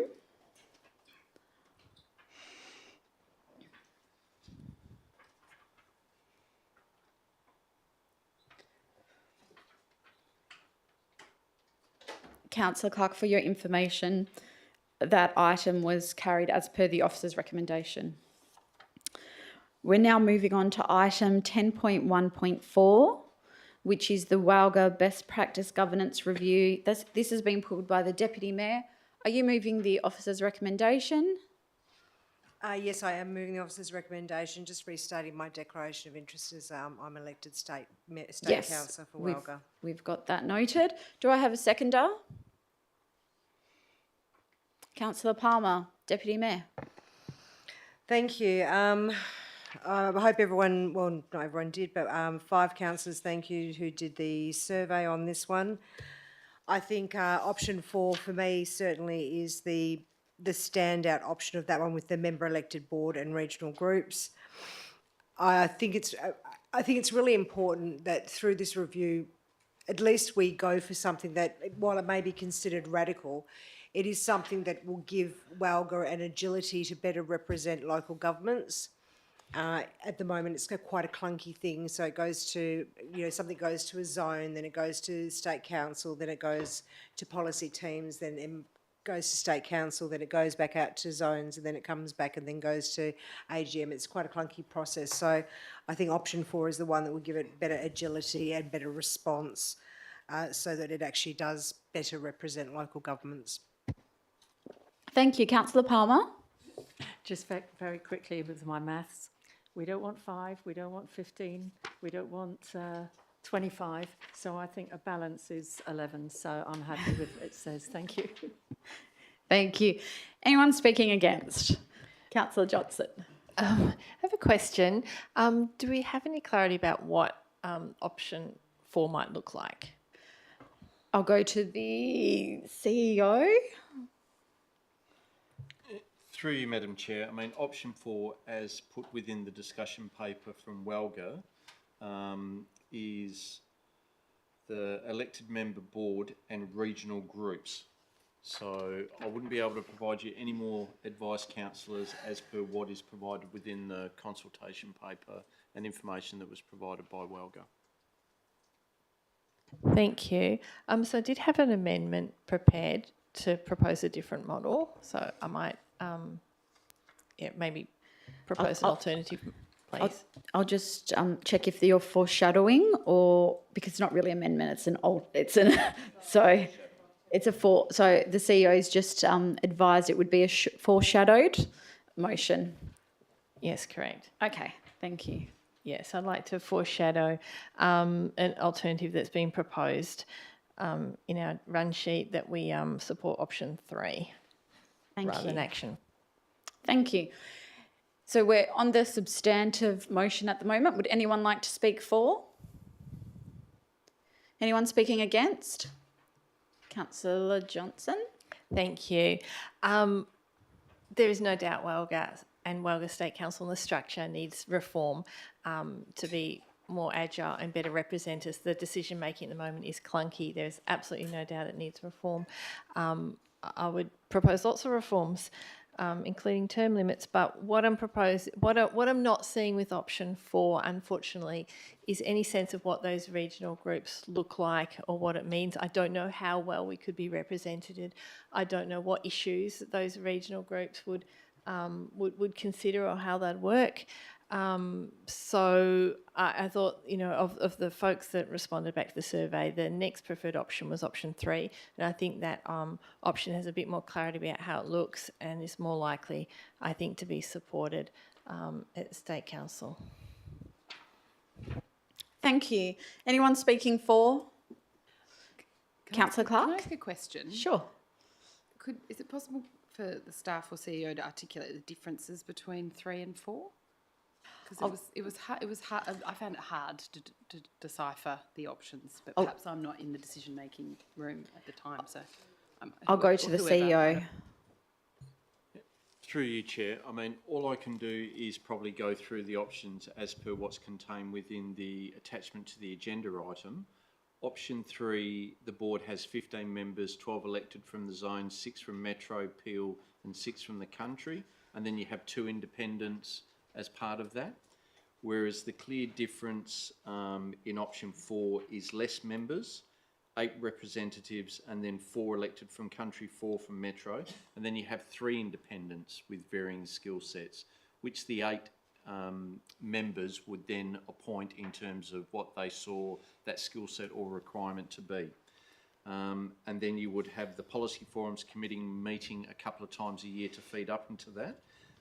The key difference as well is the regional groups would be based on the needs of the actual board as well. So that's not clearly articulated within that, but that would be what the board would represent. So very similar, less members, more independence would be the best I could summarise, Madam Mayor. Thank you. Councillor Clark, did you wish to speak on it? No? Okay. Anyone speaking for? Anyone against? If not, I'll go to the mover to close. Nothing? Okay, so we're putting the substantive motion to the vote. All those in favour? Sorry, Mayor, can I just clarify? We're voting on whether or not option 4 goes ahead. Yeah, the substantive motion. Yep. Which is as the officer's recommendation on the screen. So I'll just put that to the vote. All those in favour? That is Councillor Maleka, Councillor Palmer, Councillor Eason, Deputy Mayor, Councillor Clark and myself. All those against? Councillor Ostaszewski, Councillor Sutherland, Councillor Peterson-Pick and Councillor Johnson. That is carried. Okay, so we'll now move on to item 10.1.5, transparency review. Deputy Mayor, you've pulled this. Are you moving the officer's recommendation? Yeah, just moving the officer's recommendation and just thank you, Madam Mayor, for bringing this to the table. Thank you, and I will second this. So would you like to speak on it? No. I'll just say thank you to Council for supporting my notice of motion back in August. I'm really pleased to have the report come back, and I think that this is going, again, showing that this council values transparency and accountability, and yeah, I don't have anything else to say. Anyone like to speak against? Anyone for? Councillor Peterson-Pick. Yeah, look, just reinforce your comments, Madam Mayor. I think this is will be a good step forward, and will add more measures that the public can be confident that we are doing our best at this time to be more transparent and put things more publicly available, so people understand more about the decisions or how we made them. So I think that's great news. Thank you. Anyone speaking against? Anyone for? If not, I'll go the mover to close. I'll put this straight to the vote. All those in favour? That is unanimous. Thank you.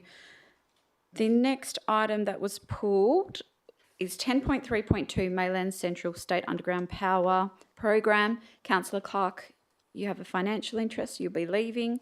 This. So I'm just going to. I just want to. Sorry, just before you do, the CEO does want to address this. Through you, Madam Chair, just in relation to what I was speaking about at the commencement of the meeting, we have sought advice from the department, and the department has advised that the interest impacts the impact is approximately 3,500 ratepayers, representing 15% of the total district. Therefore, it's an interest that's held in common with a significant number of ratepayers. So council can pass a motion to recognise that would then permit the two councillors to remain in the room and vote on the matter if they wish to do so. Okay, so I will put that to the vote first. I would like to leave the room, Madam Mayor. Can I please declare an interest? Yes. Thank you. Can I please, Madam Deputy Mayor? I would like to declare proximity. I appreciate the CEO's advice. I would like to be cautious because I own property. I do not ask the council to make this decision on my behalf. I prefer to leave the room. I don't want residents to think that I was involved in this decision. So this is my decision to make. Thank you. Okay, so we'll just wait. So I'm going to put this. Do I need a mover and a seconder? Mover and a seconder that council resolved that it is an interest held in common with a significant number of ratepayers, and therefore permit the Deputy Mayor to remain within the chambers to actually vote on this item, being item 10.3.2. Yep, so that's moved by Councillor Sutherland. I will second it. I now put that straight to the vote. All those in favour? That is Councillor Maleka, Councillor Ossowski, Councillor Palmer, Councillor Eveson, Councillor Sutherland, Deputy Mayor and myself. All those against? Councillor Johnson. That is carried. So it's declared your interest is an interest in common and you may stay in the room. Are you moving the officer's recommendation? Do I have a seconder? Councillor Sutherland. Deputy Mayor, go ahead. Thank you. I think the underground power is really important. It's something I've been putting forward for quite a while, along with other councillors. The only thing that I would say is that I'm interested in seeing one of the reasons I want to move this is that I'm really interested in seeing the financial modelling coming forward. Having just read the impacts for, I think it was Vic Park, which were eye-watering. So I'd like to see what the modelling is on that one. Thank you, Councillor Sutherland. Yeah, look, I think this is a good move. There is obviously a change. The government wants more and more places to be underground powered. I think it is a no-brainer when you look at all the evidence. Suburbs with underground power, better trees, better streetscape, etc., less outages, and I just think it's great. I wish it was at Morley, but I think Maylands, it starts with M, so it's a second better one. Well done. Thank you. Anyone speaking against? Anyone for? If not, I'll put this straight to the vote. All those in favour? That is unanimous. Thank you. Can we please get Councillor Clark and Councillor Peterson-Pick back in the room?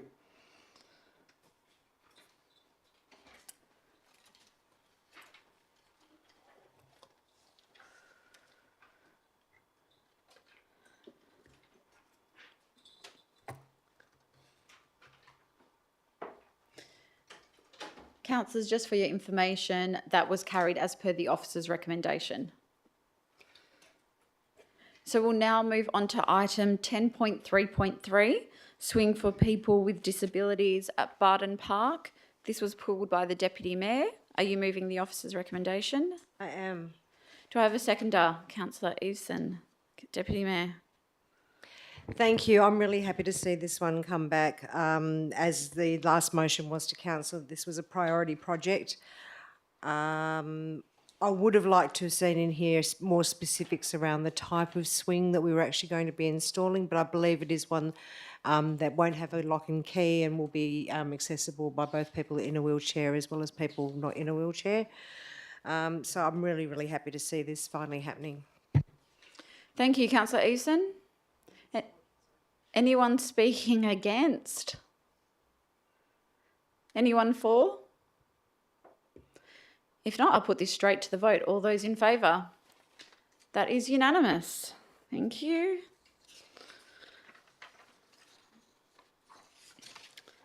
The next item that was pulled is 10.4.2, planning framework for smoking vaping premises. Deputy Mayor, you've pulled this. Are you moving the officer's recommendation? No, I'm moving an amendment on this one. And that's been provided to the city? Yes, and it has. Councillors So, have received it, so I'll just get the minute taker to put that on the screen.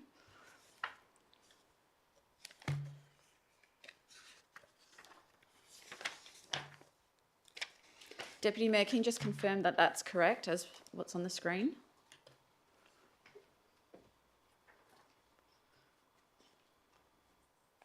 Yes, it is. Do I have a seconder? Councillor Ossowski, Deputy Mayor. Thank you. I won't bang on about this one. I think that it's very clear in the local planning schemes that this is a basic amendment, and worst case scenario is if they do reject it as a basic amendment, it'll come back through and be able to go through as a standard. The advantage of a basic amendment over a standard amendment is a basic amendment is an email and it is quick and cost-free to the city. A standard one will take a year and there is associated costs. Thank you, Councillor Ossowski. Anyone speaking against? Anyone for? If not, I'll put this straight to the vote. All those in favour? That is Councillor Maleka, Councillor Ossowski, Councillor Palmer, Councillor Eveson, Deputy Mayor, Councillor Peterson-Pitt, Councillor Clark, Councillor Johnson and myself. All those against, Councillor Sutherland. That is carried. We'll now move on to item 10.4.3, proposed payment in lieu of parking plan. Councillor Peterson-Pitt, you pulled this one. Are you moving the officer's recommendation? I just would like to ask a question first before that. Thank you. I just noticed today with regards to the attachment on page 9 under Maylands, number J. So this is a question to the officers. It's talking about investigate options for decked parking, and it says should other actions be implemented and the need for considerably more parking within the zone are identified, multi-level parking should be considered. But with the Morley one, on the same page, this is number B, it talks about developing a plan to identify and prioritize potential sites for the construction of parking decks. So my question is, does that mean that for the Maylands Town Centre, such a plan will not be prepared? I'll go to the director. Through the Chair, the intention is to consider as part of that, plans may be prepared as part of that, but is to consider the need for a parking deck area. So what are the differences between the two? Why the wording is different for those two town centres? One talks about developing a plan, the other one talks about should other actions be implemented. So that will be the last thing that will be dealt with? Through the Chair, that's correct, yes. Okay. So I'll just check you're moving the officer's recommendation. So I would like to move the officer's accommodation, but with one change, in light of what I hear now, I would like to change that sentence. So with one amendment to J, under Maylands Town Centre, J, investigate options for decked parking, to remove the second sentence. Sorry, we just need to get the correct page number that you're so talking it's page about. 9. Page 9. Page 9 of the attachment. So with one amendment to page 9 of the attachment What section of page 9? J, under the Maylands. It says investigate options for decked parking. Is that the correct Okay, one? that's the one. Okay, Yes. on the hard copy, it's 526, page 526. Okay, sorry, this is here. So J, investigate options for decked parking. Investigate options for decked parking, and that is under the main heading being 5.1.2 Maylands Town Centre. Yes. And it's Lim J. Yes. Okay, we've got So it with now. regards to J, replace the second sentence. So the heading is 5.1.2 Maylands Town Centre. This is in the attachment 1. J, yes, investigate options for decked parking. I'll go slowly. For decked parking, replace the second sentence with, and it will be something very similar to what is provided to Morley. It will be develop a plan to identify and prioritize potential sites that might in the future be used to accommodate publicly owned car parking to serve the town centre, if necessary. Sorry, the minute take. That might in the future be used Just slow down to a bit. accommodate publicly owned car parking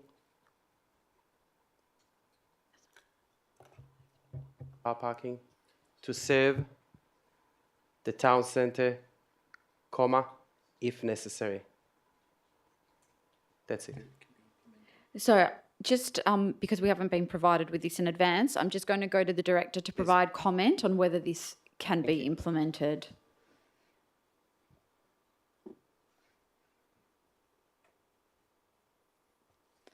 And any advice on the wording, director, would be appreciated. Through Chair, it could be because it is to investigate. I suggest that we just replace the whole clause with a new clause, make it a bit cleaner, the new clause J, and just insert the whole new clause J to make it clear. So sorry, say again, replace it with? Rather than putting through the Chair, rather than putting delete second sentence, blah, I would suggest that we just put that clause 1.5.2 subclause J is amended to read as follows, and just put a whole new clean copy, new clause J, which incorporates these changes.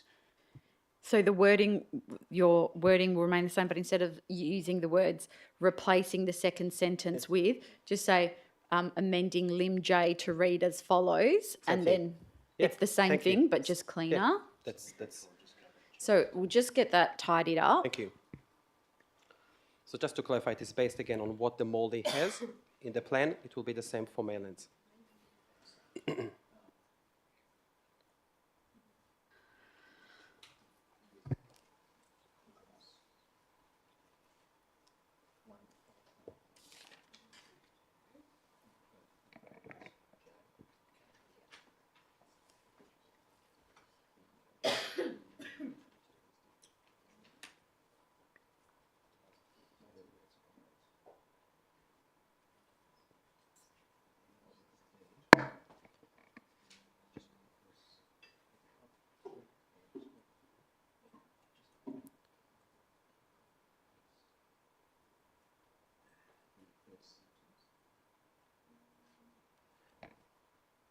I will perhaps take the opportunity to clarify that I just now revised the wording a bit just to make sure that we're not committing for a parking decks, you know. It is just if necessary, we will have a plan to identify locations.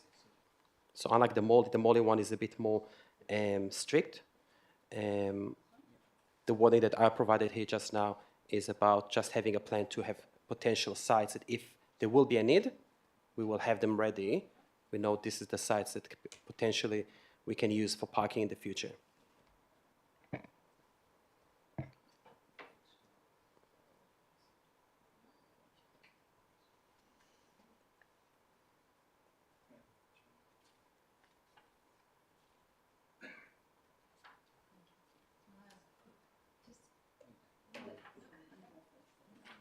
No, I think we'll just wait. I think we'll just wait until it's on the screen, because I don't even have a seconder yet, so I don't want to, we'll get to that. I do want to allow the director opportunity to comment before we ask any more questions.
Supposed to be there?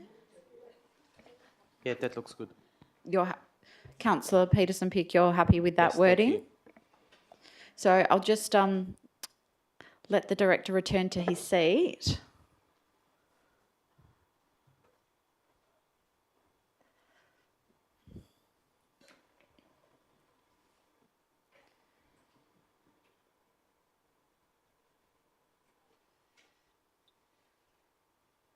And I'll just ask the director if you can provide comment in terms of officer comment about the ability for this to actually be implemented.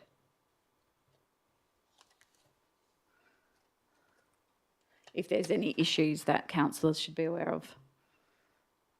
Through the chair, basically, the only issue is actually doing the plan itself, because it says that we need to do a plan rather than consider options. It says to develop a plan, so it's affirmatively saying that we have to do a plan, essentially, to do for additional car parking. So what are the implications of that? There would need to be funds allocated and resources to do that plan. And then, I sort of have to find a site that's appropriate to put the public car parking. Okay. Councillor Peterson-Pick, are you happy with that? I'm happy to Get continue that? with this. Okay. So now that we have the correct wording, I'll see if there is a seconder. I'll just see if there's a seconder first. I'm sorry, that has lapsed. So we'll now go to the officer's recommendation.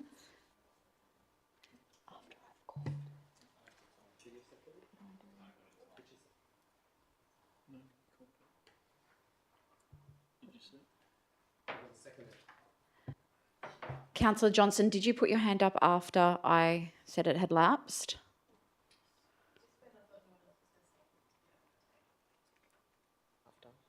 So was that before or after I'd said it was lapsed? Because I didn't see, but if you tell me that it was... Okay. So I'll say that I'll withdraw that it has lapsed and that we have a seconder. I'll just remind people that please do that before it lapses. Councillor Peterson-Pick. Thank you, I appreciate that, Madam Mayor. Yeah, look, I'll be quick. I think there are parking issues in both Maylands, in both Morley, the town centres. There will be in Bayswater very soon, I believe. I think every town centre will require a plan to identify those kind of sites of potentially purchasing or developing in the future some kind of car parking if needed, or even as part of future developments. I think it's good to have those kind of plans ready. This is an action. It doesn't have to be implemented tomorrow morning. It can be prioritized in accordance with resources, but it is good to have that plan. I decided to move this because when I noticed that the wording for the Maylands Town Centre talks about should other actions be implemented and the need for considerably more parking, that concerned me because we already know that there is a problem, that there will be a problem in the near future. So it shouldn't be the last one on the list and postponed for the far future. That will be too late to purchase or to identify those kind of sites. We need to be proactive. So I thank the seconder and I hope councillors will support it. Thank you. Councillor Johnson. Thank you. And it just obviously seconded that, as I said, to allow Councillor Pearson-Pick to explain his reasonings for that. The reasonings sound fair to me. I think decked parking in Maylands is talked about in our other parking strategies for the area, so I'm happy for that amendment. Thank you. I believe the CEO would like to make a comment. Just through the chair, just for clarification, in the amendment, it's talking about developing a plan. Is the expectation of council that that plan be developed as part of the existing budget, the 23-24 budget, just so that we can schedule it in terms of when that would want to be delivered? Otherwise, it would just sit there. So could we get some clarification in terms of when to do that? Not at all. CEO, I think most of those actions, I do not believe that we have actually budgets for them. Those are short, middle, and long-term actions that are being copied from our parking strategies. We did not actually allocate budgets for most of them, but we should have those actions right, so the city already knows what they should budget in the future. So definitely I don't expect that this should be budgeted this financial year, and maybe not even the next one if there is no funding, but we should have an action for this. So it is just to revise the action. Thank you. Deputy Mayor, would you like to speak against? Yeah, as I intimated, I'll foreshadow the officer's recommendation. I'll be speaking against this item, or this amendment, I should say. The reason I'm going to be voting against this one is several reasons, which I'll go into each one. The first one is that of Lim F, investigate a decked parking structure over the existing parking at the Rise. That has always been a plan. And the reason it's always been a plan is it's one of only 2 parcels of land that we own in the town centre. We have that area in and around the Rise, and we have a 500 square metre lot of land that is vacant and currently used as a car park on 9th Avenue. If you also include where the Roxy Lane Theatre and Roxy Lane Community Garden are, then that's the other plot of land, so technically 3 all up. That's the only public accessible land we have in the town centre. So if we're looking at existing land, this J was originally a hangover from when there was talk in the grapevine before I was on council about knocking down that building that now houses the theatre and the community garden to do a decked parking structure. So I don't support the current wording on this one. I do think that the current wording there on the foreshadowed motion of multi-level parking should be considered is much stronger than if necessary. And just the reality of it is I don't think that the council should be looking at purchasing land with a specific priority of doing a decked car parking structure on it, particularly in Maylands. You'd be looking at $2 million for land and then $1.5 million per level of the structure for cars. It's dead space. And I understand that there's this expectation that businesses, or some businesses I should say, want more parking, or they think they need more parking. We should be supporting other modes of traffic away from car parking and all of this dead, useless space that's given across to vehicles. I just don't see why we would look at an area where we're trying to activate a town centre and it's really, really going great. And why would you put a great big car parking structure in it? I don't think we should be encouraging cars. You know, thinking outside the box, maybe a multi-deck structure for bikes, or for, you know, focusing on those other methods of transport away from the car. So, and also the other thing I will say, because I'm old enough and I've lived in Maylands long enough to remember this, is that back when Maylands had less of the buildings and had more of the car parking, all of that car parking, every single bit of it was taken up by commuters. Reduced the car parking, the commuters moved on, and the businesses, we've still got the same available amount of car parking, but what happens is if you create more parking, you're going to keep on needing more parking because you're just going to get more cars in, and those cars aren't going to be visiting businesses. They'll be commuting because we're 7 kilometres from the city centre, with 3 or 4 train stops from the city centre, and that's what used to happen, and that will be what happens again. So, foreshadowing. Thank you. Councillor Clark, you're speaking for? Yes, thank you, Mayor. I wanted to speak in favour of the plan, but also I'm supportive of the amendment. I think we should plan this sort of thing out. I think the difficulty is that we can say that we want to support walking and bikes and other modes of transport all we like, but some of these areas don't actually work unless you do have enough parking, and I think we've seen that first and foremost actually at the moment in the Bayswater Town Centre at the moment, where we've had to scramble to sort of put a temporary car park behind the IGA as other things have changed with the train station. So the other thing I'm going to flag is that I will, not through amending this document, but be pushing for us to really think about what are we doing with Bayswater long term for parking, because I think we have a gap there, and we're not getting a big decked car parking like many of the other train stations have been given. Arguably we don't have the space, but one thing that the city actually does have is the block of land that is next to the lacrosse club, is owned by us. On all of the maps that I've seen from state government, it is notionally marked down as theirs, but is actually owned by the city of Bayswater. So I'd like to sort of put on the public record now that I think we need to think about options with that space to make sure there is enough parking for the businesses.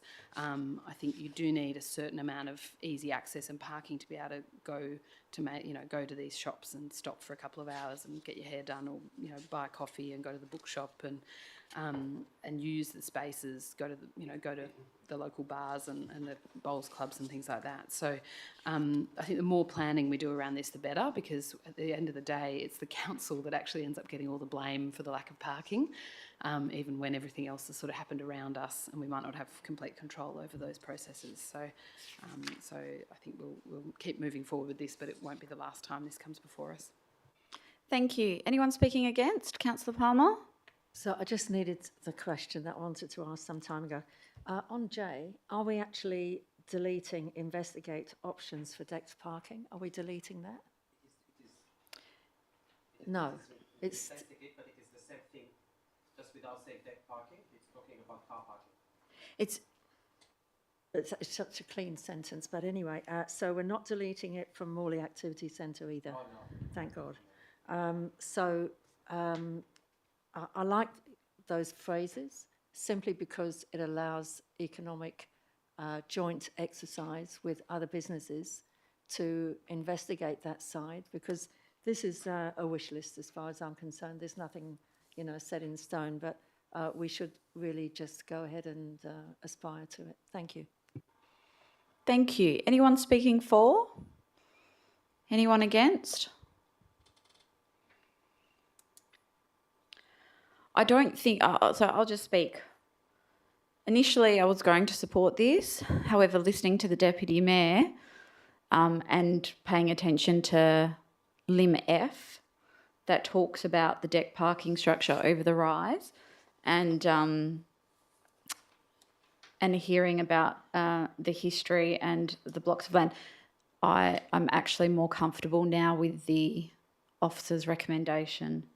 I actually do think the original J is cleaner, it is actually cleaner, and it actually doesn't prevent Councillor Peterson-Pick's intention either.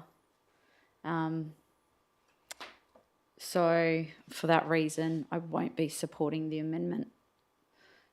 I'll now go the mover to close. Thank you, everyone, for your comments. Look, in response to some of the comments, I think that I spoke very vividly during my time on council and before that about the need to promote sustainable transport modes, walking, cycling, public transport. I still think this is the key and the only key to solve parking issues in all town centres, and it should be one of the main focus. So I think many of the things that the Deputy Mayor was speaking about, I resonate. However, and this is why I replaced the words decked parking. If you see, I use different wording because I do not want to see, like the Deputy Mayor, a decked car park. So my motion is not actually having a decked car park. It is actually to make sure that we have a plan to look at spaces that if we need to in the future to purchase, we can be ready. And that can be an 8-story development or whatever in accordance with the zoning that includes 1 or 2 stories underground for parking spaces if there is a need. Residents have been talking about those issues specifically in the Maylands Town Centre. Earlier this year, that was a topic of discussion at the Maylands Ratepayers and Residents Association. I think, Madam Deputy Mayor, I think you were in that discussion. They talked about the need for the council to be proactive, to look at spaces, so it will not be too late.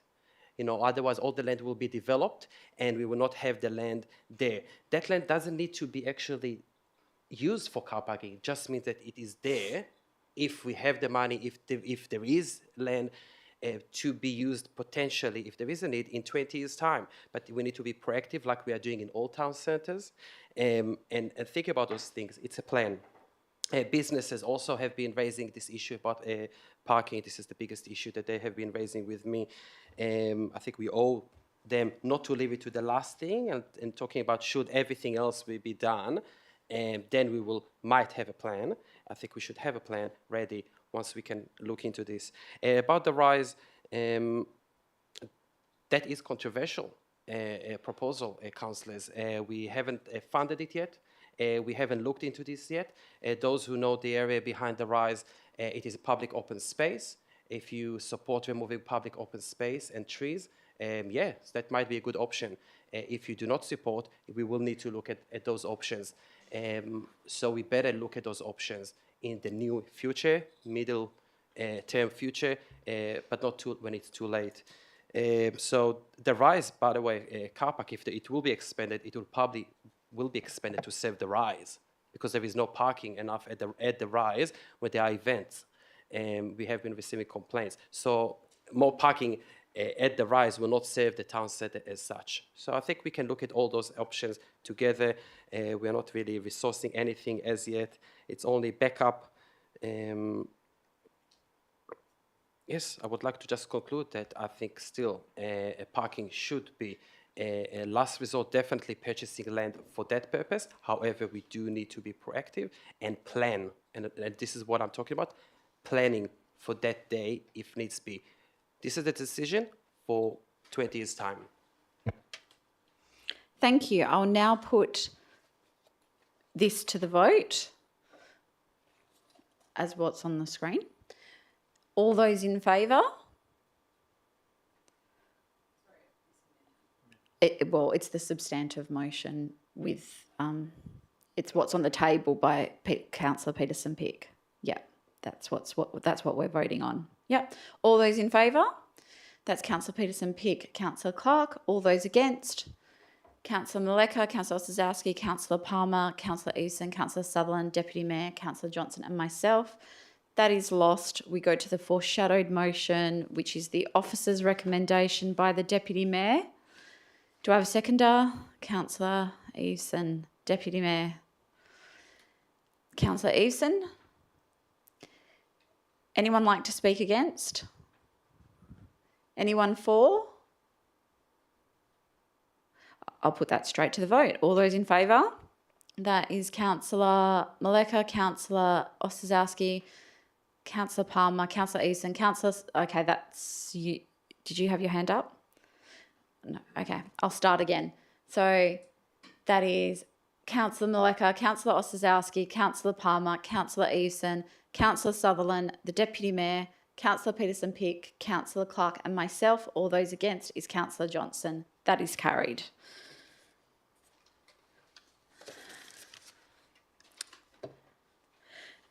So council, the next item, it hasn't been pulled, but it is an absolute majority required, which is item 10.5.1, property evaluations.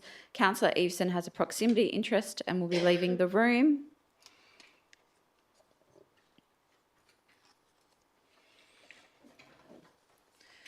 Do I have someone who'd like to move this? Councillor Peterson-Pick. Do I have a seconder? Councillor Clark. Councillor Peterson-Pick. Yes, look, thank you for the CEO for prioritising this issue. I know it is now part of the KPIs, so I'm very happy to see that it is progressing quickly. We should be proactive with regards to our assets and see what we can do with them and plan with regards to each one of them, and discuss what we want to do. So I think it is finally happening, so that's great news. Thank you. Councillor Clark.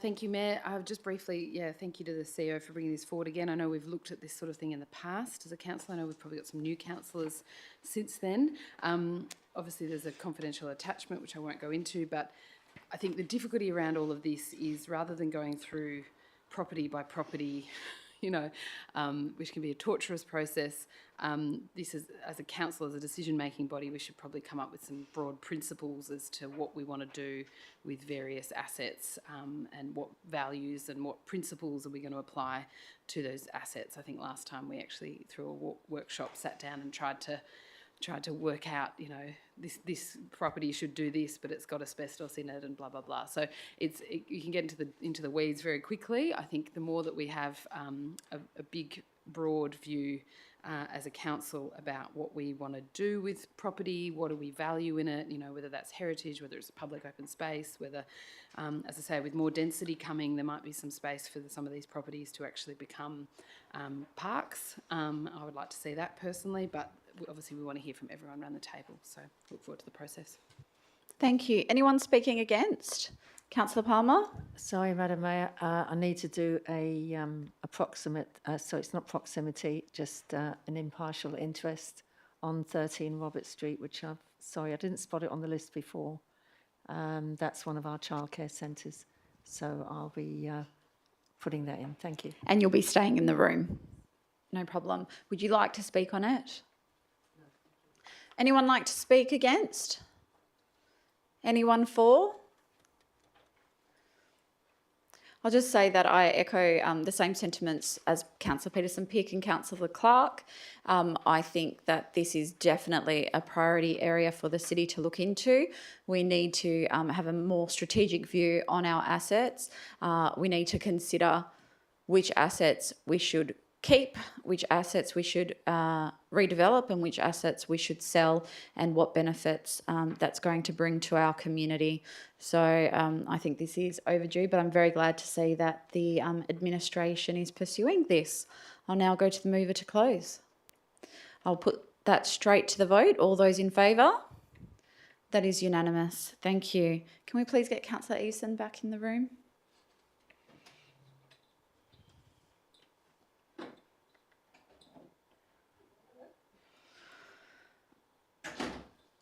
Councillor Eveson, for your information, the officer's recommendation was carried.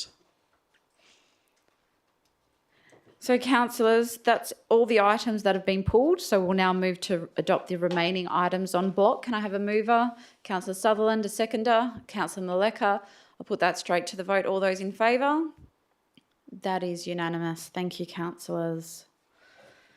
So we'll now move on to notices of motion.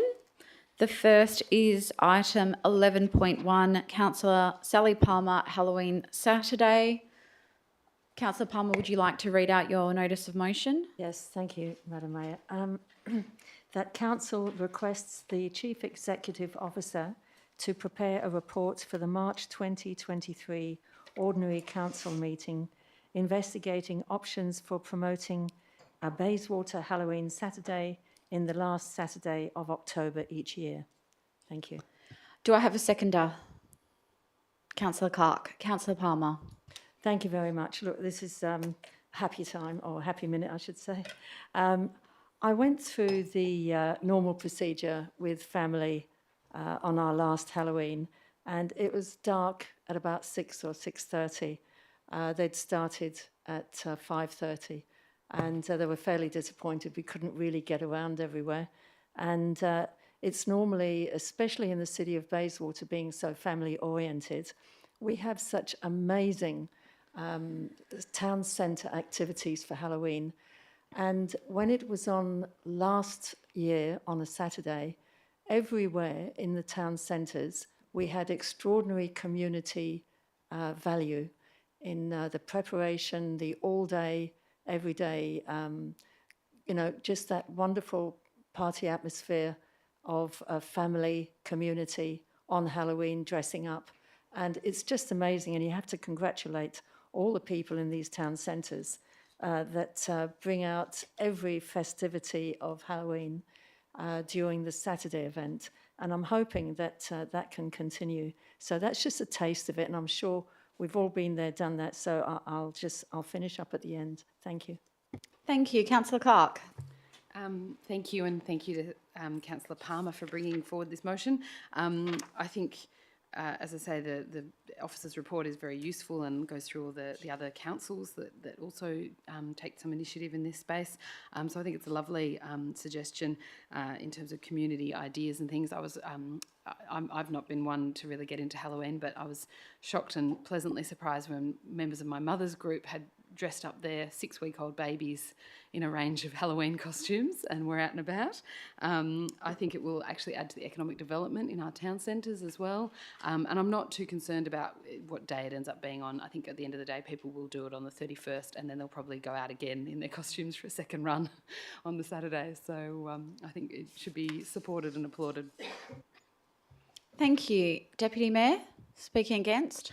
No, I'm just seeking some further clarification. I mean, it is a fairly detailed report, but I'm just trying to understand what the mover actually wants to achieve from this. Is it just looking at a range of measures like what the officers have put in here, like, Bassendean Hallow Scream or whatever they've called it? And is it about the city actually doing an event? Is it about the city doing something like letting people know where the Halloween events are? Because just in my mind, I know that in our area, Halloween is, it doesn't matter what day of the week it is, it's on Halloween. It's regardless of the Saturday before. So I need to understand the intent. I'm happy for you to address it in closing. At some stage I need that clarification. Thank you. Anyone speaking for? Anyone against? I'll go to the mover to close. Thank you very much. We have so many various celebrations. Christmas Day. Christmas carols used to be just before midnight mass, but now it's every day of the week, and especially on a Saturday in shopping centres and so forth. Easter parade is the same. All the parades that you see are genuinely on a Saturday for convenience.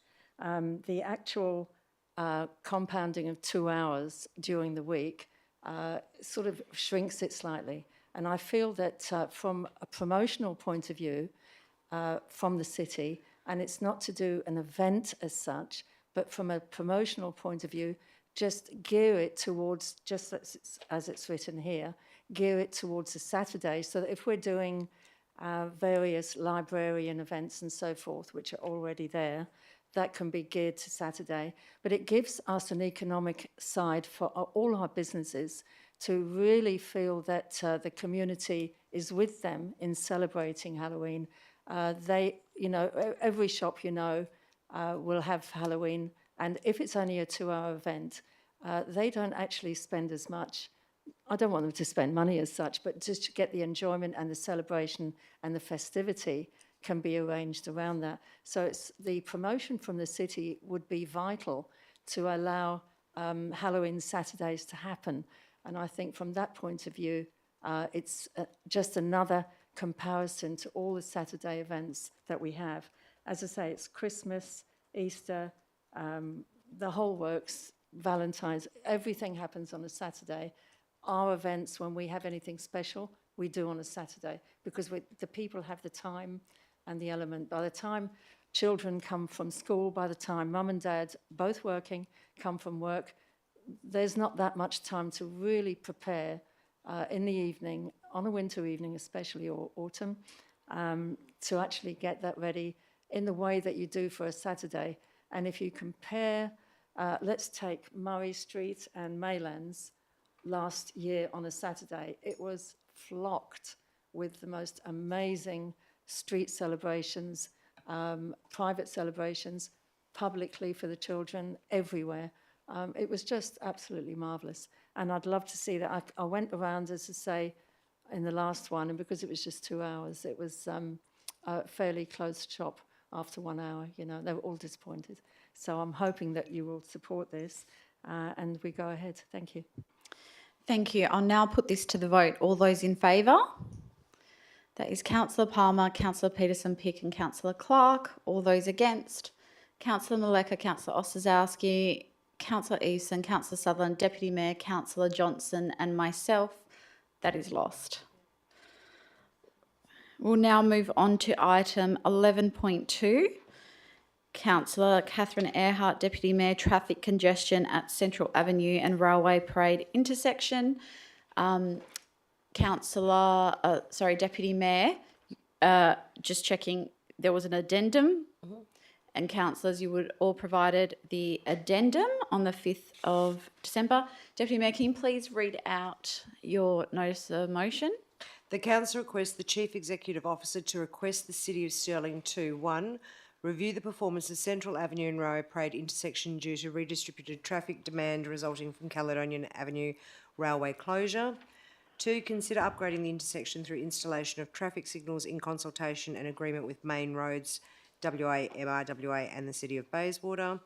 And 3, partner with the City of Bayswater to advocate for the intersection upgrade to be included and funded as part of the state infrastructure works being undertaken for Metronet and its associated infrastructure modifications. So I'll just get the minute taker to put the correct one on the screen. Do I have a seconder? Councillor Sutherland. If you can just put the correct wording.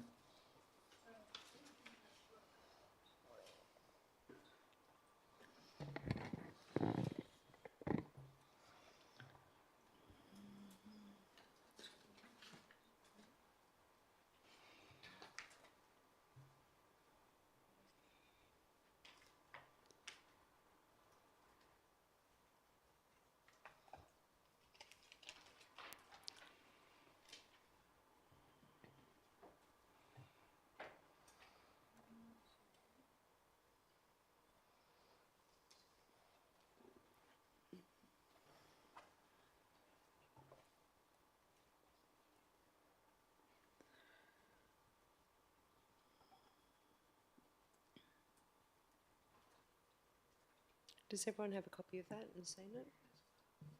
It was circulated. I'm just checking everyone's got it because we've got a seconder, so I'm happy to start, Yavin. Go ahead. Sorry? Go ahead. You've read it out and Yes, it's getting thank you. Yeah, I'll keep this one short. Oh, you want it again? Okay, yeah, no worries. The council requests the Chief Executive Officer to request the City of Stirling to 1. Review the performance of Central Avenue and Railway Parade intersection due to the redistributed traffic demand resulting from the Caledonian Avenue railway closure. 2. Consider upgrading the intersection through installation of traffic signals in consultation and agreement with Main Roads WA, MRWA and the City of Bayswater. And 3. Partner with the City of Bayswater to advocate for the intersection upgrade to be included and funded as part of the state infrastructure works being undertaken for Metronet and its associated infrastructure modifications. Sorry, Deputy Mayor, I'm just going to, what you've read out is different to what's on the screen here. It's still, Lim 2 still has roundabout. No, yeah, no. So the addendum needs to take roundabout out.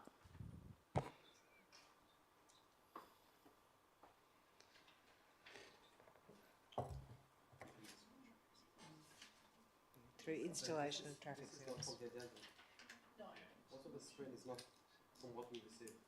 Yeah, no, that's why they're taking it off. We're just going to fix it up.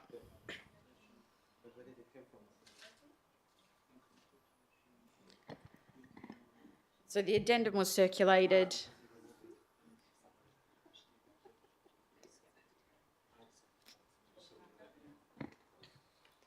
So Deputy Mayor, if you can just check, make sure check Lim 2.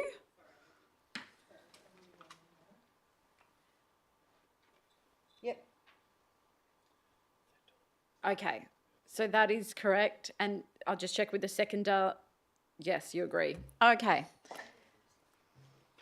Please proceed. There have been multiple flow-on effects from the closing of Caledonian Crossing. The reason I'm bringing this one is because I do see firsthand when I travel down through Central Avenue, the pile-up that comes up onto Central Avenue all the way up to Coode Street. There is that interruption in the flow of traffic there. When I've spoken with Main Roads, there's a future plan or future talk around a roundabout at that intersection. Now, that's based on their mathematical, usage amounts and things. I think that a roundabout in that intersection would actually exacerbate the issues that are occurring there with getting the pile up through to Coode Street and getting the pile up down from 3rd Avenue Bridge. But the more important factor as well is that if they are thinking of putting a roundabout in there along with future plans for a bike path to be going all the way up to 3rd Avenue within the rail reserve in that portion, roundabouts, I think, in discussion, I think it's 30 or 70% an increase in bike accidents by having a roundabout as opposed to having a traffic signalised crossing there. So I would much rather see signalised crossing there, and I think it would give the brakes in the traffic that would allow the traffic to flow freely there and try and at least alleviate and give brakes there through for the traffic going down through that peak hour grid through to the morning, and even in the afternoons, that peak hour that's coming down from Central Avenue is atrocious.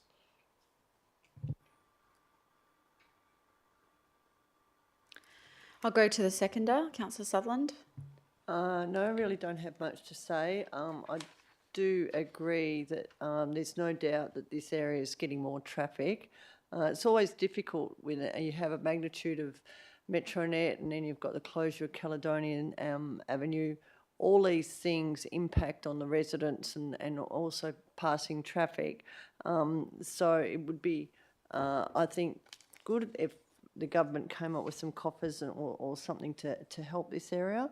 But I think it's a good motion, and I think we need to be doing something to try and reduce the impact in the coming months. Thank you. Anyone speaking against? Anyone for? Councillor Peterson-Pick. Yeah, look, there are safety issues at that intersection, so I'm happy that we are looking into this. I'm also happy that it was amended in the sense that we can be more proactive together with the City of Stirling and not just throw it to them, because it does impact our residents. So I'm happy with this addition in Limb 3 about the specific traffic measure. I'm not sure this is something for the engineers and the experts, but I think something should happen there. I think the city definitely needs to be mindful that we will not cause issues if it does happen at someday, that it will not cause issues on other streets. We wouldn't want to see 7th Avenue becoming even more prone with more traffic because people will try to avoid a new traffic measure at that intersection. So we need to be mindful about the impact at the whole area, but something needs to happen there. It is quite dangerous to actually cross that, a quite major intersection. Thank you. Anyone speaking against? Anyone for? If not, I'll go the mover to close. Nothing? So I will now put this to the vote. All those in favour? That is unanimous. Thank you. So we'll now move on to item 12, questions from members without notice. Are there any questions? Councillor Johnson. Thank you. So I'm just looking for my previous question. I'm going to ask the same question I've asked previously. I don't have the exact word in front of me, but it's when will the plans for the viaduct being built by Metronet be made public, please? Thank you. I'll go to the director. Thank you. The advice received from Melconnex today indicated that they're planning to update impacted residents as soon as construction timings and impacts are confirmed. They're hoping that that will be within 1 week, and then approximately a week after that they're planning to have a community information event. they're hoping to be able to confirm that this week, and obviously I can advise councillors further once I get that confirmation.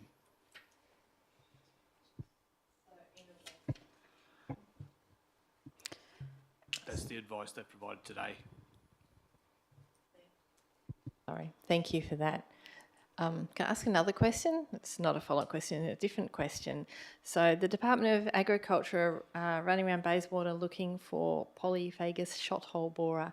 It's a little bug that's causing a lot of grief and has the potential to cause some serious damage to our trees and possibly impact our tree canopy targets. I'm just wondering if the city's doing any planning in terms of how we approach this. I'll go to the Director. Yeah, through the chair. In terms of dealing with that pest, it is actually being dealt with by the state. So we know about it. We get information from them in terms of what's going on. We've actually had some trees removed where they found infestation. In terms of further information, what I can do is get hold of some information and distribute that to councillors in future. Thank you. Councillor Ostaszewski. Thank you. My question is in regards to the intersection at Bath Road and Morley Drive. There was another significant accident at this intersection last weekend, so I'm just wondering if the city is able to provide any information on where we are up to with getting designs done, detailed designs done on that intersection, and funding for the redevelopment of that intersection. The member for Morley, state member for Morley, has made a commitment in some regards to this, so I just want to find out where we're up to in that progress in terms of fixing that intersection. Thank you. I'll go to the Director. Yeah, through the chair, some preliminary designs have been done for the intersection by Main Roads. They're progressing those designs. I think the design that's been done to date indicates that the funding that was made available via the election commitment is going to be insufficient, given the detail of design that has been done. So what Main Roads are proposing to do is to progress that design, then undertake some community consultation, and then look at options to secure the necessary funding. I'll just have a follow-on question from that. Given the amount of accidents, have we applied for black spot funding? Through the chair, I'd probably have to check on that. My understanding was that we did originally apply for black spot funding, but it was unsuccessful. Thank you. Councillor Eason. Yeah, I've got a few with that notice. So, can the city provide an update on any current proposed refurbishments of the Galleria? Any information that might help ease community concern about the delays experienced on developing the city's key shopping centre? Thank you. I'll go to the Director. Yeah, thank you, the Chair. The shopping centre owners vicinity has acknowledged strongly that it is committed to redevelop Galleria, especially the internal refurbishment as initial stages. Its team is finalising the plans for that. We understand that it's getting the necessary internal approvals in order to proceed, and once they get that, we understand they are making a public announcement. We also understand that will be some stage pretty early 2023 that will be able to be made public, but we are waiting for Galleria or vicinity to get back to us on that. Awesome news, thank you. Just one on the economic development strategy. So can the city provide any updates in regards to the interim economic development strategy resulting from the notice of motion put forward in February 2022? I'll go to the Director. Thank you. There has been some progress. I think if I can take that notice and provide an update through a memorandum to councillors to go through the more details of those actions that the city has been doing over the last year or so. Thanks. Beautiful. Thank you so much. And another one, so just the Bayswater Hotel DA, I'm sure given the timeframes from Develop WA should have been assessed soon, if not by now, sort of pre-Christmas if I recall. Has the city heard any news on that, DA? I'll go to the Director. Through the Chair, good timing. We were advised this afternoon by Development WA that conditional approval has been granted. Sure. The city officers are just going through the conditions, and again we'll be doing a memo to councillors once we go on those conditions to give an update to councillors on those conditions and approval. Excellent, thank you. Last one. Just some feedback from businesses in the Bayswater industrial area. Does the city have any updates in regards to follow-up campaigns? There was a Neat Streets program that was done December, last December, to much success. Was there any sort of future plans for the Neat Streets? I'll go to the director. Thank you. Through the chair, my understanding is that there is increased amount of patrols.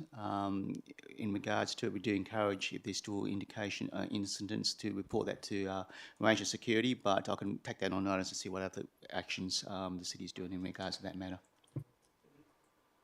Councillor Peterson-Pick. Thank you. I just have a question with regards to a memo that we received recently with regards to the Safe Routes to School plan. I understand that we received a summary of the consultation. So my first question is whether this report following the consultation is public and on the website? Because it hasn't provided to a council meeting, so is it now public? I'll go to the director. Yeah, through the chair, I can't see any reason why it couldn't be made public, so we can put that information out to the community. So can it be uploaded to the website? Well, we haven't at this stage, but we will look into doing that soon. Thank you. Now that summary of consultation, is this the final report? Because I couldn't see any actions there.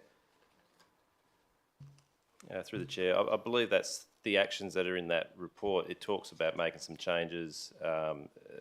There's items in there that do talk about works and changes on the road network and the path network, so that will feed into our forward works programs. So I'm sorry, Director. I just to make sure that I'm looking at the same thing that you're looking. So I'm looking at what it says summary of the questions, the results from the consultation. Is this the final report? The summary of the consultation? Because I couldn't see any actions there. There should be some actions in the report. What I'll do is I will need to check the report, because the report that came across my desk did have recommendations and it did have attachments in terms of the consultation. So yeah, I can check that and redistribute it if that information is not in there. Okay, thank you. Councillor Palmer. Thank you, Madam Mayor. I did send a question through to the CEO this afternoon. I'm not sure if he received that, regarding disabilities. You did? Oh, good. I haven't got it on my screen because I've got bounce backs and everything. So is it possible you can read it out? I can read it out from. That's. Would you like the response? Yes, please. But if you could read it out, please. Yeah, absolutely. He'll read the question. Yeah. So through the chair, the question from Councillor Palmer was, some time ago a notice of motion was given to raise the employment of disabled personnel by 5% within the city, or hopefully exceed this figure. Have we reached or exceeded our target of 5%? The response to that question through the chair is, according to the figures submitted in the April 2022 to the Public Sector Commission for the Equal Employment Opportunity Annual Collection, currently we have representation of 4.3% staff who have a disability. We're working towards a 5% target by 2025, as endorsed by the executive leadership team at the city. Thank you very much. Thank you.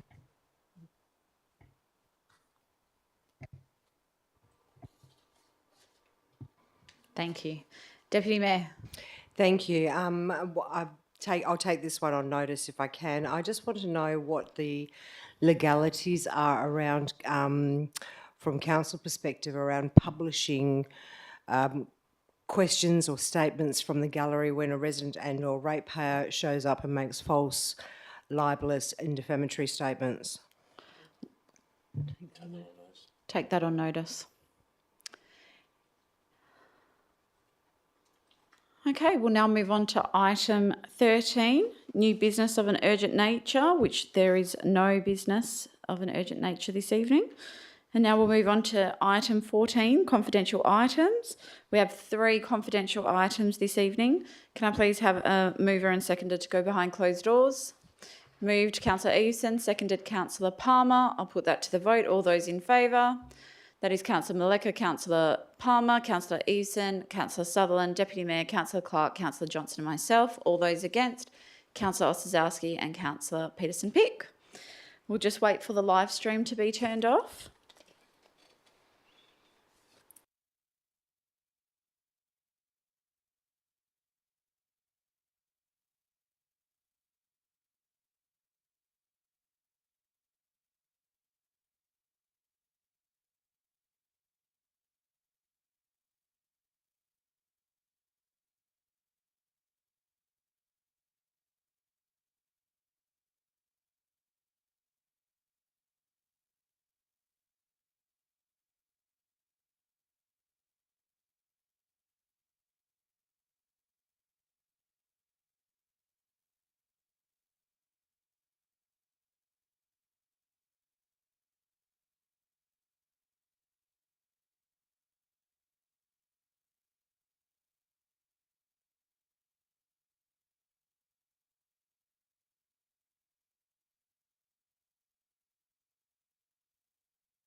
Oh.